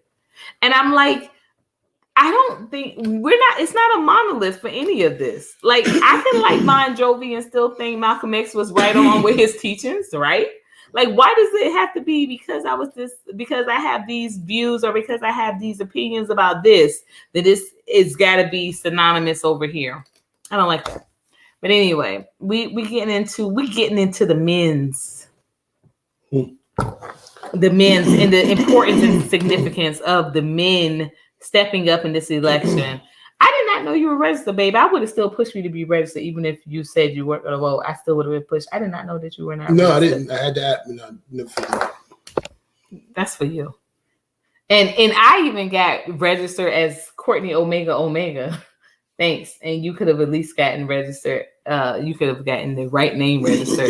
Because maybe while we were reviewing your application, I would have been able to catch. Dang, I'm registered as double time. Well, you should have got 2 votes. Maybe I can go back and get another vote. Maybe. Okay, so there's this video floating around. There is, yes. Talk about that. This guy in a voting station. What is it called? The polls? Yes, polls. We should start playing these videos. Yeah, I know. We should start doing that. Yeah. And sorry, y'all. We're gonna get it together. Yeah, he like I couldn't really hear what he was saying, and he got into a verbal back and forth with these women at the polls. You know, he takes his hat off. I believe it was a "Make America Great" hat. Yeah, it was a MAGA hat. MAGA hat. You know, he turns to one chick. Now, from the angle of the camera, I couldn't tell if he doinked her or just had his hand in her face. She throws a couple shots, hits him, and then he gets aggressive, goes after her. He doesn't get to her. You know, the other women kind of step in. But my thing is, like, if he really, really, truly wanted to get at her, he could have, because he had some size to him. The comments on the video was to me crazy. I didn't even look at the comments on the one that you sent me. Oh, really? Oh, you went to the actual video? No, because I had already seen it. Oh, okay. So gotcha. I went in the comments on the video that I had seen, and I think what's the comedian's name? Godfrey. Love you Godfrey. Sent me the one with Godfrey, so I didn't even listen to his reaction. I was like, oh, I've seen this already. Mm-hmm. Excuse me. So he I don't know. Like I said, I don't know what those comments said, but the comments that I read was crazy. It was, you see, this is what Trump supporters do. It was a lot of that stuff. Mm-hmm. How racist they are, this, that, and the other. Okay, so this is what I'm saying. I don't think all Trump supporters are like that. Mm. Like, this guy would probably be this piece of garbage guy that he is, even without Trump running. So he was probably a racist long before Trump. And he was probably frustrated he couldn't read. Because a lot of people from these rural communities cannot. All right. Well, we don't because I don't even know where that was at. It was in South Carolina. Okay. Yeah. South Carolina. All right. So, but here's what's wrong with that picture, and this is what I noticed from the rip. Because as I'm watching the video, right, even before she hit him in the face and all that stuff, you kind of know something's about to happen because it's getting very heated, it's getting very tense. So I'm looking around in the video, not one dude. There's not one male. That whole poll, it was all manned by females. They were all women. Yeah. Not one single male in that entire poll. Not one. You put one man in there, that probably goes different. Even if it's a woman, one of them soft feminine guys, like, hey, stop. It still goes different. You put somebody like me in there, it definitely goes different. Because, babe, I don't want you getting ready to go fighting people at the polls. No. Because what happens is that situation gets diffused. It does, but what happens is you want the smoke, so you over there. No. But he ain't though. He won't. It's like what Godfrey said. Yeah, they don't have that type. They don't keep that same energy. No, they not. When it's some black men. Nah, they don't. So what? How that would have went was this: if you got just one man in it, the situation gets diffused. Yeah. Because the man steps in. It's like, listen, you knock it off, go over there, look, cast your vote, and just get on up out of here. Yeah. And that's that. He'll rumble, he'll grumble, he'll say what he said, but he's gonna leave. Yeah. It's not gonna get physical. It's not gonna be able to throw in the hat. No, he ain't gonna do that. No, he's not. He's not gonna do none of that. Mm-mm. Now I say that to say this. The fact that there's no men in there shows a couple things. It shows just how disenfranchise that males This are. looks really good. Y'all, why have y'all better be getting these. Come on now, Naima. You need to get some of that for that marine hubby. All right, husband. You need to get one. Y'all, these are super cute. Like y'all show up to the gatherings like this. Show up to church in these. This is an awesome design too. It is an awesome design. Yeah. And y'all get it. Y'all can get it official with the okay. So that signifies that y'all. This way. Yeah, y'all. That signifies that's the Colored Only Cafe logo. See, so that signifies that you got this during our 501(c) push. That's exclusive branding. After these shirts go, those aren't getting printed anymore like that. So. Y'all, go ahead, babe. Okay, I'm just noticing it's looking so nice. Where was I? You were saying that it just doesn't go that way at all. It doesn't go that way. Now, but what this shows is just how disconnected that black men or men period are with what's going on. Yeah. Because my mom works the polls in New York. And I remember one time when I went to go pick her up, there was one guy in that poll. It was like 20 women, and it was one guy. Yeah. And you could tell he was young. He was like, maybe like 18, 19, when he was young. So he's just trying to probably get a little check so he can get some sneakers. Of course. They hit the club or whatever. Yeah, of course. But this is what's happening with that might have been your mom's boyfriend. What?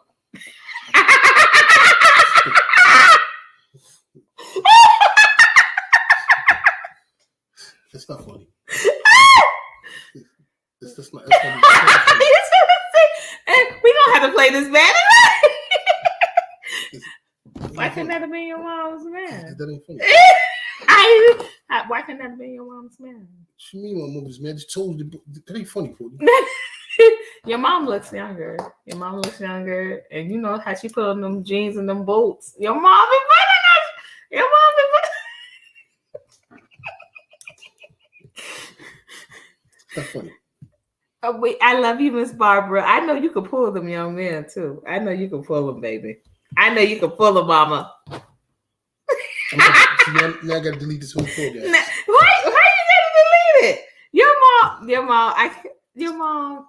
mom would be glad to know that her son would be cordial to her younger boyfriend. Go ahead.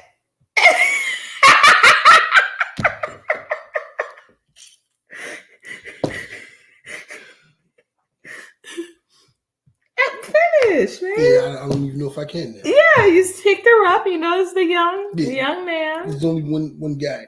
Mm-hmm. It's just the one. Like I said, he was young. So, if something like that happened now, nothing like that is going to happen in the Bronx. No, it's not. But what I'm saying is like... But didn't that shooting happened at... What was that show? Supermarket. Was that in Brooklyn? What supermarket? Or Buffalo. It was a shooting at the grocery store. No, that wasn't in the city. That was upstate. Okay. Was that in Buffalo? I don't remember exactly what city it was, but I know it wasn't in New York. It was upstate. Yeah. But it just shows just how disconnected, males are with this system. Yeah. And it also shows just how out of order we are.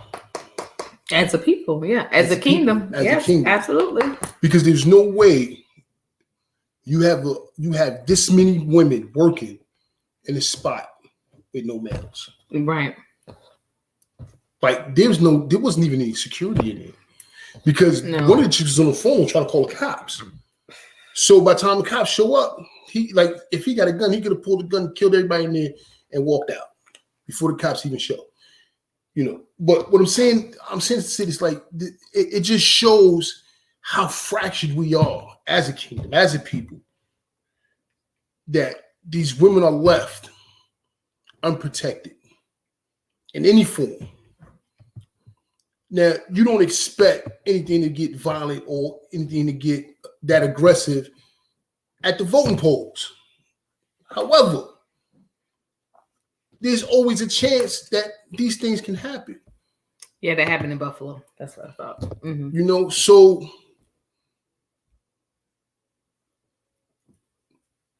as men, we have to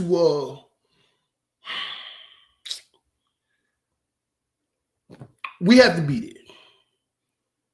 You have to be present. We have to be present. We have to be present. We do. But I'm gonna say this too. This also shows just how demasculated they are. You know, that they the man in this country is now. Yeah. You know, like this is not that guy that's gonna stand and take them punches and throw them punches. Them dudes is far and wide now. Them guys is far and wide. That's a good point. It's a great segue. It's a good point though. You know. But also too, that shows, let me tell you the danger that it shows as well. As Devon just pointed out as well, by the time she's on the phone, let me tell you something, ladies, a phone is no defense. It ain't. A phone is no defense. And so we've got to get out of that idea of thinking too. Because a lot of y'all, when something is happening, y'all, first of all, y'all pulling out your phone to record. You know, that's only going to help after the fact, sure. Court of law after the fact. And then secondly, like you said, by the time a cop would have gotten there, which might have been, a man, might not have been though, given that, the way things are going these days. He would have done the damage. He would have done the damage. And let me say something about this too. That also is an indication of what happens when you leave, again, women in charge that think that there's no such thing as as gender roles. Yeah. Stop, y'all. That is so dangerous. Let me tell y'all another story. Let me tell y'all something else. Very significant. Very significant. In regards to this. Same, we're talking about the same dynamics of this. So a couple of months ago, Devon was working, in Atlanta, but it was out of area he was working a construction site. And we were actually on the phone at this point in time, but my daughter, she had, her asthma, she had an asthma attack. And they called, when I called the right on cue, right? Yeah, she's all well now, y'all. But to God be the glory. Oh, that's a great question. We're gonna get to it. We're gonna talk about this, Naima. Thank you. Because I don't think that's the case, but I want to tell y'all how the people get duped. But let me tell y'all this particular story. So my daughter had an asthma attack. So I'm on the phone with my husband. He's like, go ahead and just don't worry about calling, a lift or whatever, because we gotta wait. Just call the ambulance. I called the ambulance, and the first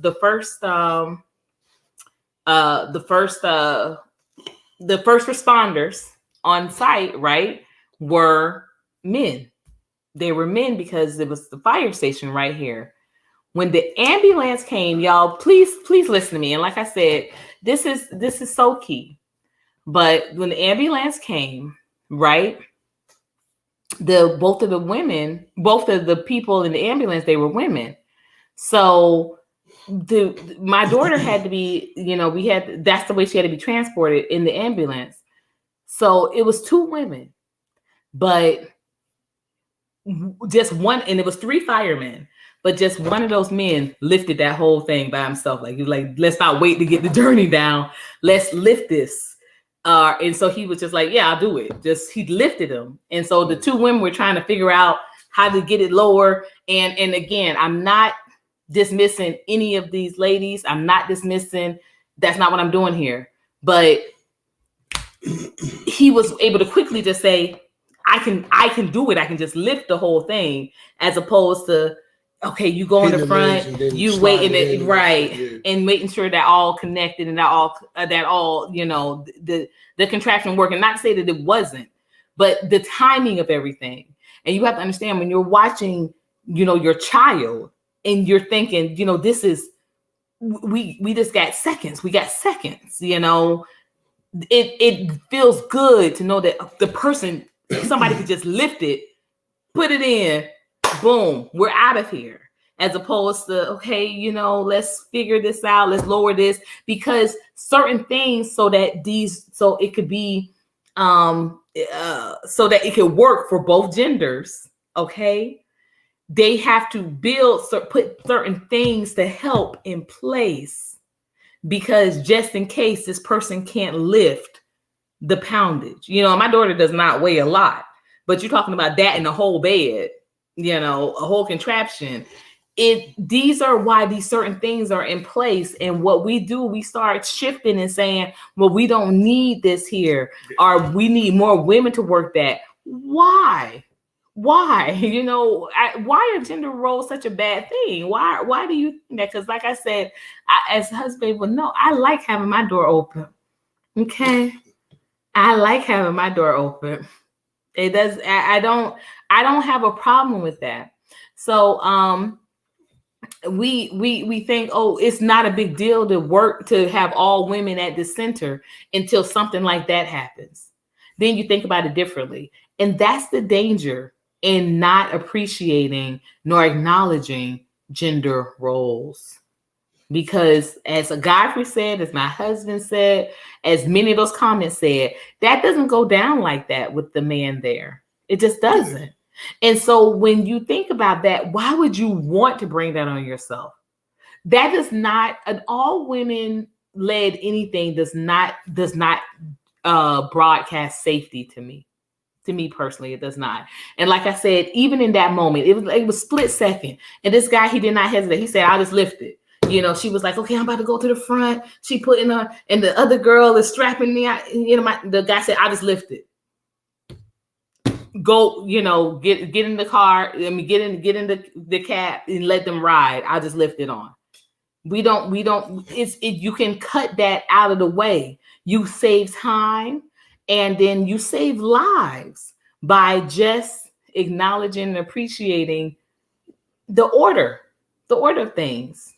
Absolutely. So you say, how can Black men be there when most women don't want the man to be there? I think that's a trick of the enemy, because I think that there are a lot of women that don't realize how much they need men until men are not there. I would say this, as far as me, I've never I've never been, even when I saw Independent was out, which I thought was I love that video. I just thought it was really good. I love the actress in it that played the woman president. Now that's what a Black female president looked like. Y'all go back and watch the video for Independent. Okay. That's what a Black female president looks like. But at any rate, I remember very vividly when that whole kind of shift started to happen. I remember Destiny's Child, and I've never really been a Beyonce fan. I really haven't, y'all. There are a couple of songs by her I really do like, but like in the whole, like I never bought into that whole independent, all these women who's independent, throw your hands up at me. I remember I was the dance team sponsor of a high school that year. They really wanted to do a dance to that, and I was like, let me find something else, please. They really want to do a dance off of that. But all of that, Survivor, all of that, like I just never really thought that this was the move, right? But I remember distinctively when that started to move into the atmosphere. Isn't that around the Black Girl Magic movement too? Yes, very much so. I remember when that started to move into the atmosphere, and I never really thought of that as being a great thing. Like I remember, because I had my daughter, please, at the top of it, like I said, the first year of Barack Obama's first term. And it went from, I remember, because, her baby clothes, it went from just the usual pinks and, the pastels and the yellows to, the next year, I remember she was too big for it at this point, but the little stuff started to come with the capes, the Black girl, like they'd be like Wonder Girl, like little outfits, and they had the capes on it, and like it was just like huh, and then it was like a lot of the Black Girl Magic, and like I said, I don't want people to take this the wrong way and thinking that I'm saying that Black women are not powerful. That's not what I'm saying, but I'm saying that clearly, like I come from a very strong line of matriarchy. You know, my grandmother was a mayor. My mother was, she was the first Black cheerleader at Daytona Beach College. Well, it's now Daytona Beach College, but it was Daytona Beach Community College. But, you know, so pioneers and groundbreakers. And I have absolutely come from a strong line of that. But that's also not to say it doesn't dismiss the men in the lineage as well, right? Because it takes both. I'm not going to stab myself. I don't know that. Okay, thank you. Have a little faith. But it takes the lineage, it takes both as well. So like I said, I'm not dismissing, but I do think that there has been a real campaign that we do not acknowledge or we dismiss too easily. And we're not appreciating that of why they want our walls weak, why they want us to be feeling like we're secure just surrounded by other women, when we can see full well what happens when what's at play or what's at stake when that does happen. Because in these moments, you know, they'll say, okay, well, nothing could be done. You know, we were trying to all be equal. Nothing can be done. And equality, as we just, you know, talked about in our church service last Sunday, equality does not mean equity. That's not what that means. So there has to be roles. There has to be, and it can't be this play-in again with the Kamala politics that a woman can be a man one day, a man can be a woman, men can get pregnant. Y'all sound crazy. That's why I said I will not acknowledge and I will not be a party of any complicit conversation in regards to these gender assignment conversations until somebody respects me for the white man that I am. The white man that I am with the 770 credit score. 770? Yeah. You might go shoot for that whole big the 800. Okay.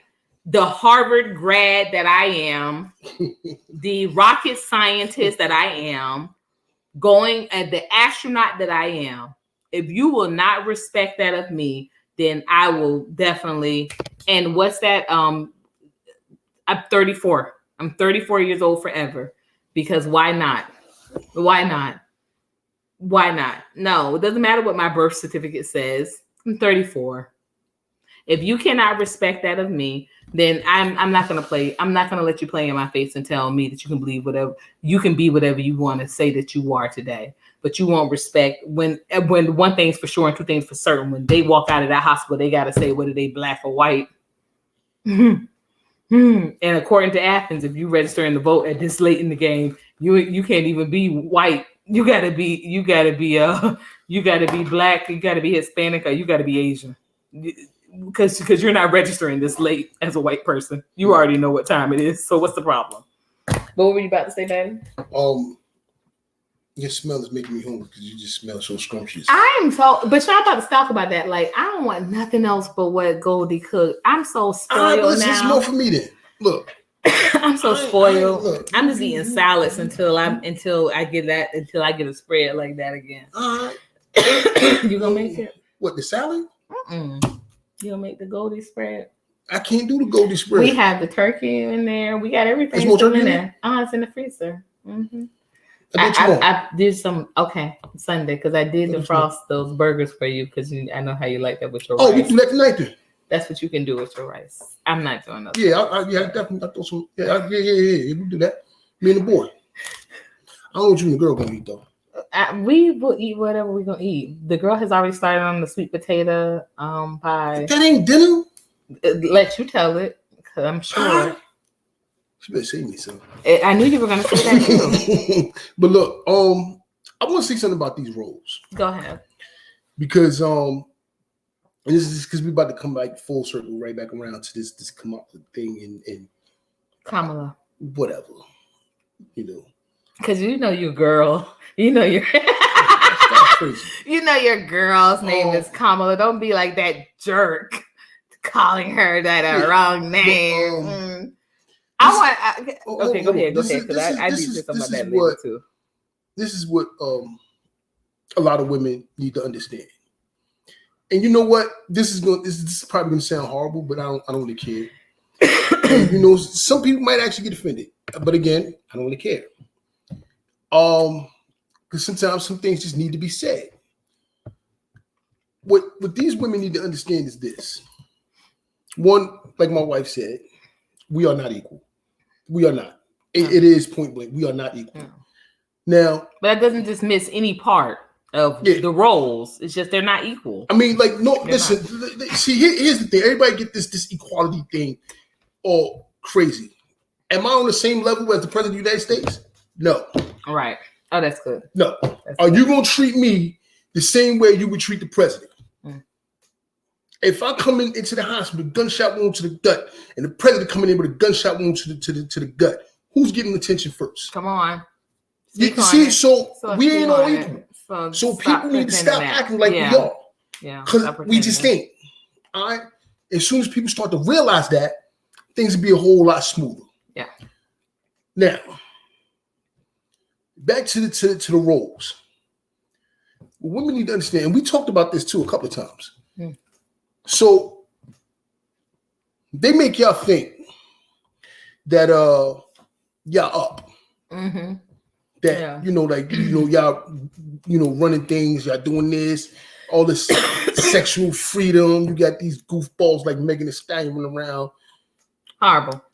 And that's the main reason why. Like, why would you think? Yeah. Why would anybody think I'm voting for that when this is what this girl is popping her boost out? Come on, like you. So you gonna twerk me to the polls? Would you appreciate it? Juanita Bynum rebuking that then, because you don't appreciate when Juanita Bynum. No, because she had you throwing away my stuff. Okay. Like anyway, it was wrong. I don't like that. It was wrong. Like you could have like kind of like you had to weigh it out. You could just that's for me. That's for me. But anyway, since you gonna have me on some other stuff, me and we got to have a chat.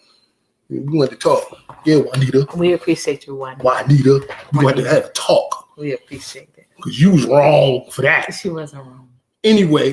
Rebuke that closet.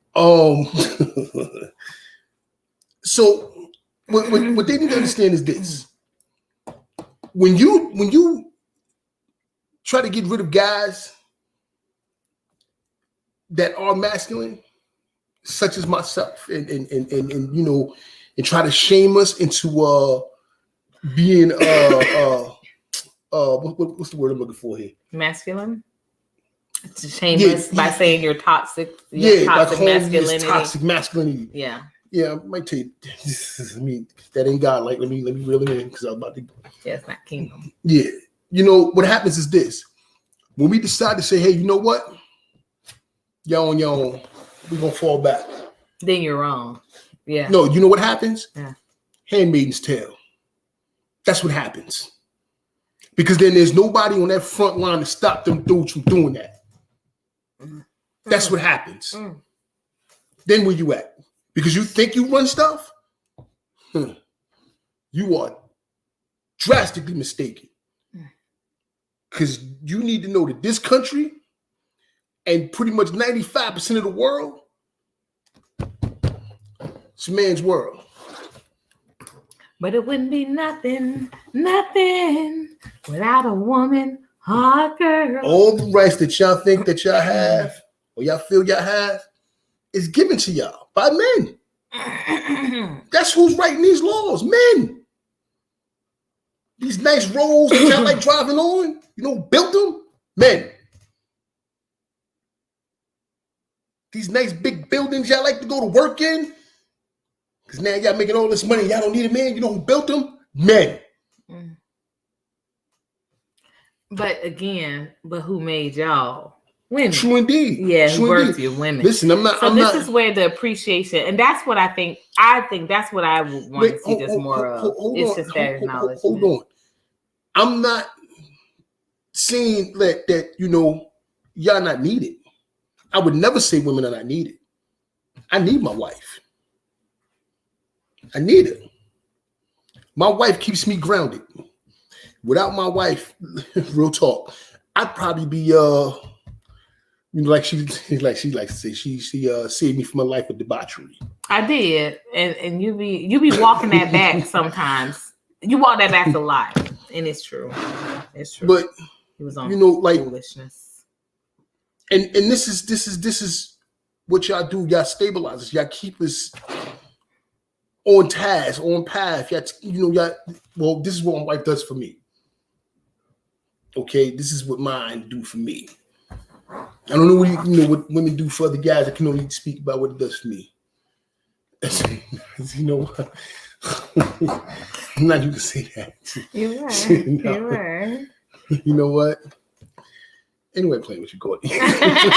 Anyway, playing with you. You were. Thank you. You know what I'm saying? And what women need to understand, like, these roles is important. Know your role, because we're gonna know ours. So if women are trying to fill the role of men, and we no longer have a role, you know what happens? We stop caring. We stop caring. So when you do need us, there's no one to call now, because we stop caring. And then you got guys in voting polls trying to choke out women, punch them all in the face, and do these things. And now you're looking for a man to save your ass. But I think, again, the thing with this is that more of more acknowledgement and more awareness needs to be presented from both sides. And I just think that so many women for so long have felt like their contributions have gone dismissed, women's needs have gone neglected. I can speak from just personal experiences of things that I've witnessed, as well as things that I've endured. It definitely is it's a very complex and it's a very hard road to toe, but the commitment has got to be from both sides. But I think that the goal, and people should understand that it's never going to be an equal. It's never going to be an equal. It's not. Good mentor, elder sister of ours says that, everybody is no 80-20, is no 60. It's every day y'all got to be given 100, 120. Each one of you.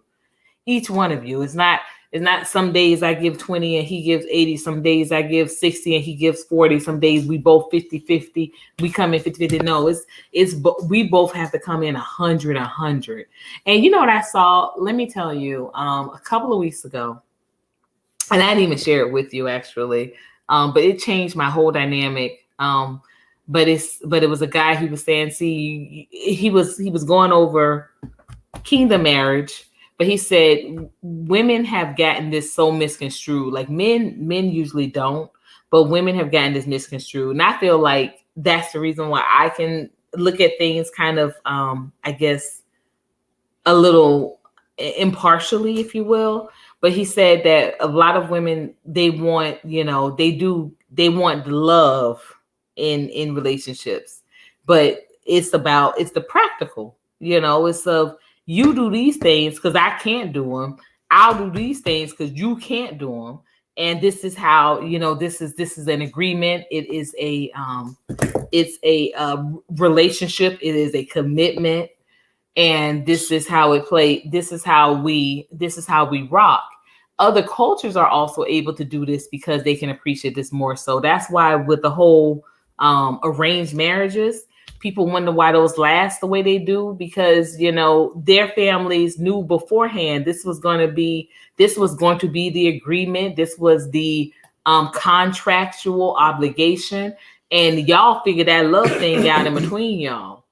But and then people, of course, they love to bring up, these women were staying in these relationships. Our grandmother stayed in these relationships because they didn't have a choice. And, they talked about how it was a lot of old lesbians that they were basically just married just for namesake and just for fulfilling that duty. But these were like, these women were in these long-standing lesbian relationships.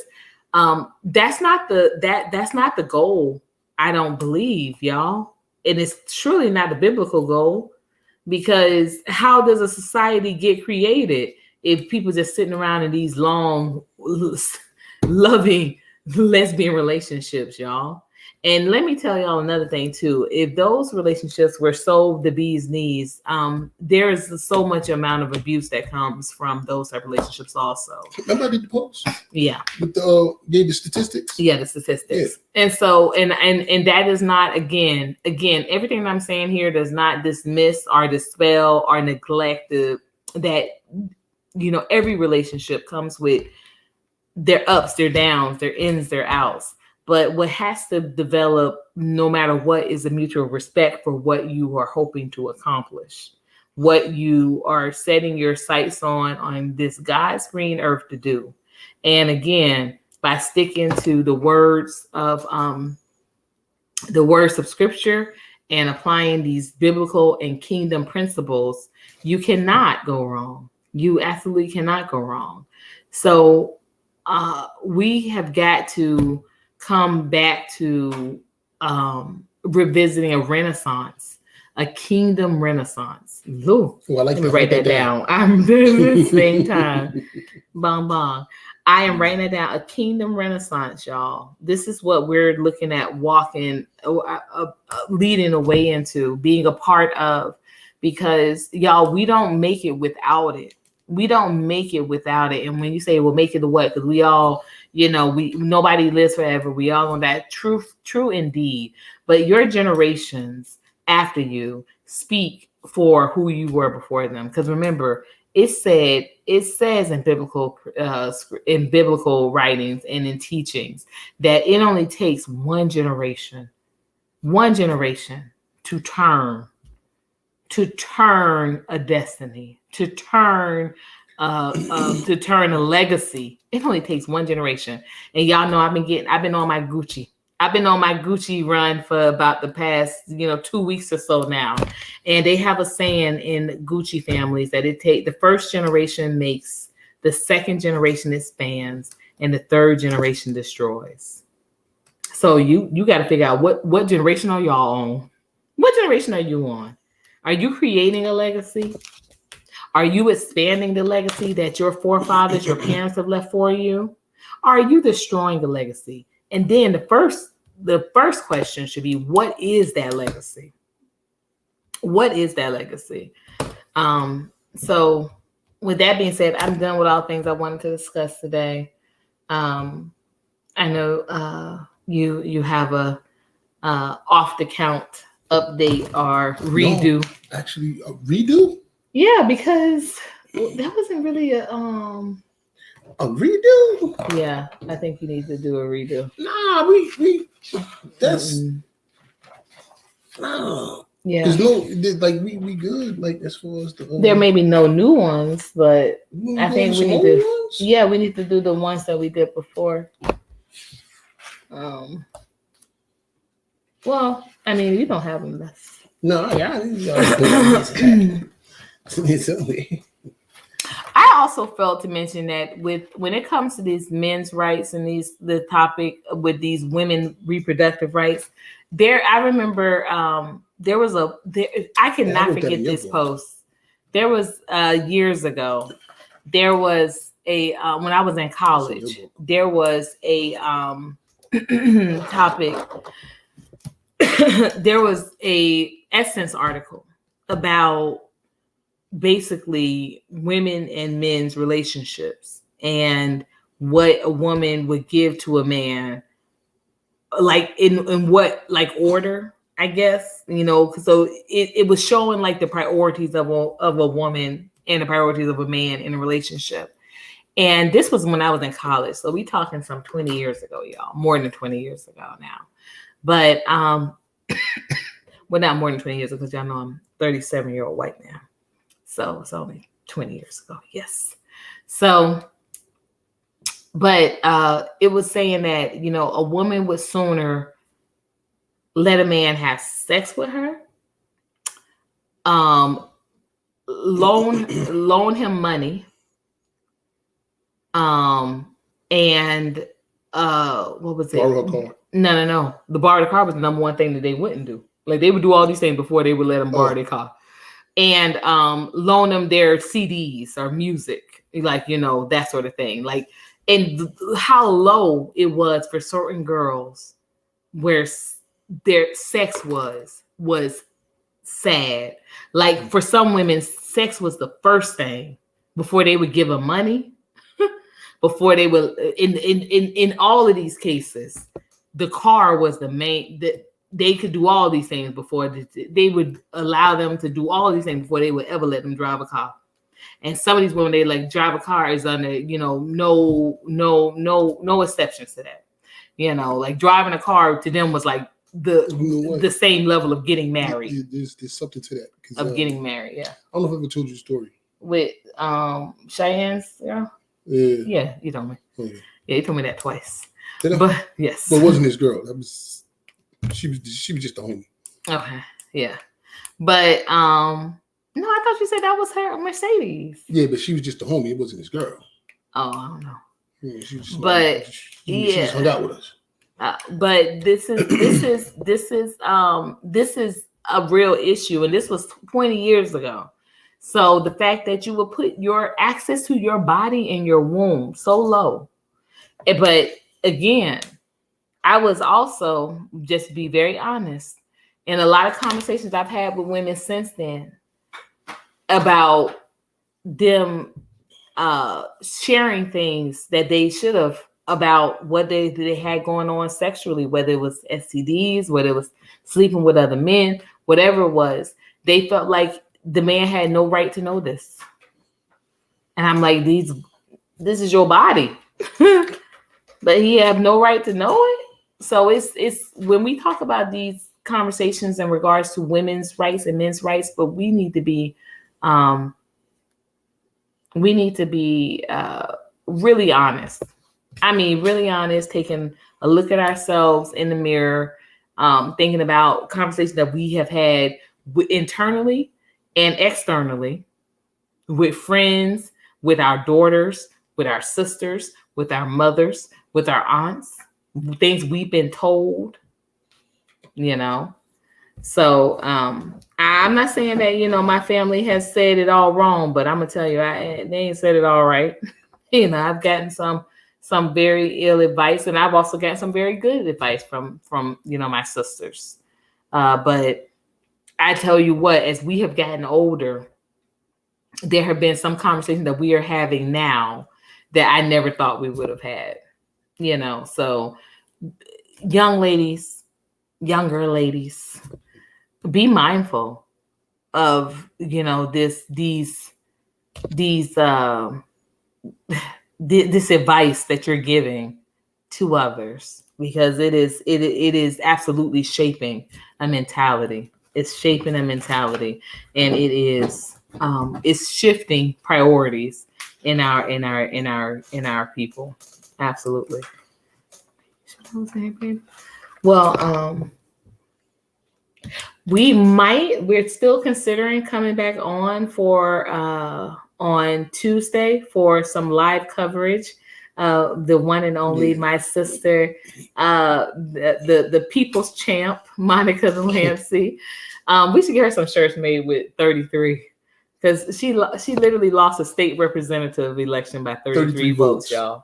And so we should get her stuff. We should put that. That should be her patch. 33. On her, yeah. Instead of, I don't know if she want to be reminded of that though. No, but that's real motivation for her, I think, because that was a huge you all. She literally was 33 votes away from being the state representative of her district in Georgia. Now, mind you, that's the runoff, because she won that election. Yeah, she won the election. She won it by, I think, now, the margin was even less. I want to say, no, it was more. I think it was 42 votes, but it wasn't enough for her to. She had to receive, I think, 60 or more votes plus in order to just win outright.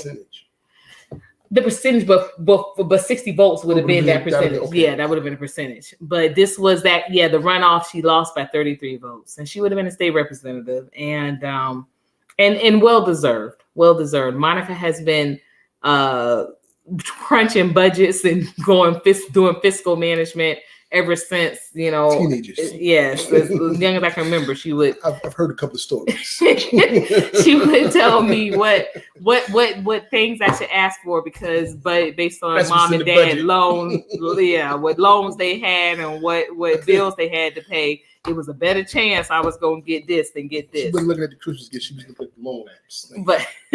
But I always swung for the fences. So I never got those. I never got the tickets to Bulls game in Chicago, but I did get tickets to the Bulls game, and I did get that Barbie Dream House. But she did try to talk me out of that. It was a whopping $500. Actually, but they did it for me. Maybe you holler at Bruce, go up there. No. For a ticket at the game? Yeah. No, I wanted it when Jordan was there. Baby, what you talking? Oh. What you talking, baby? I wanted it when what?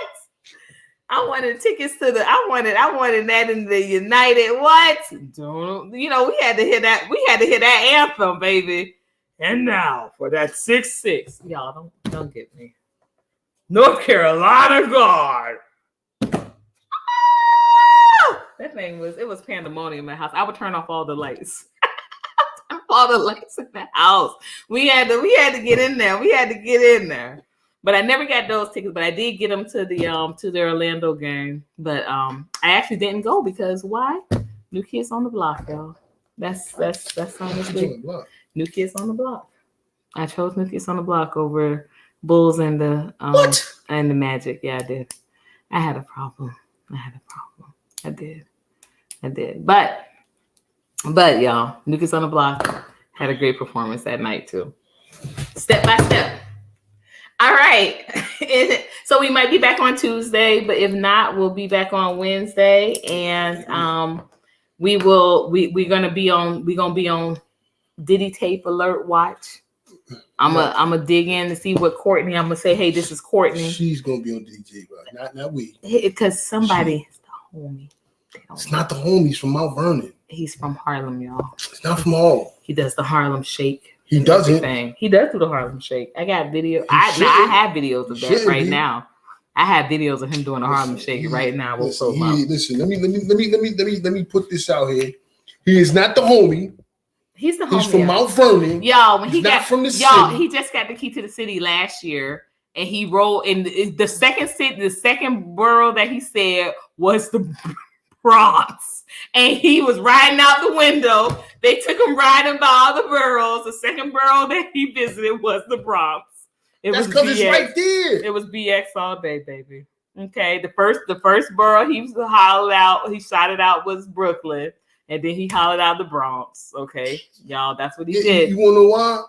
I don't know. Because we don't listen. Look, it don't even matter. It don't even matter. He's not the homie.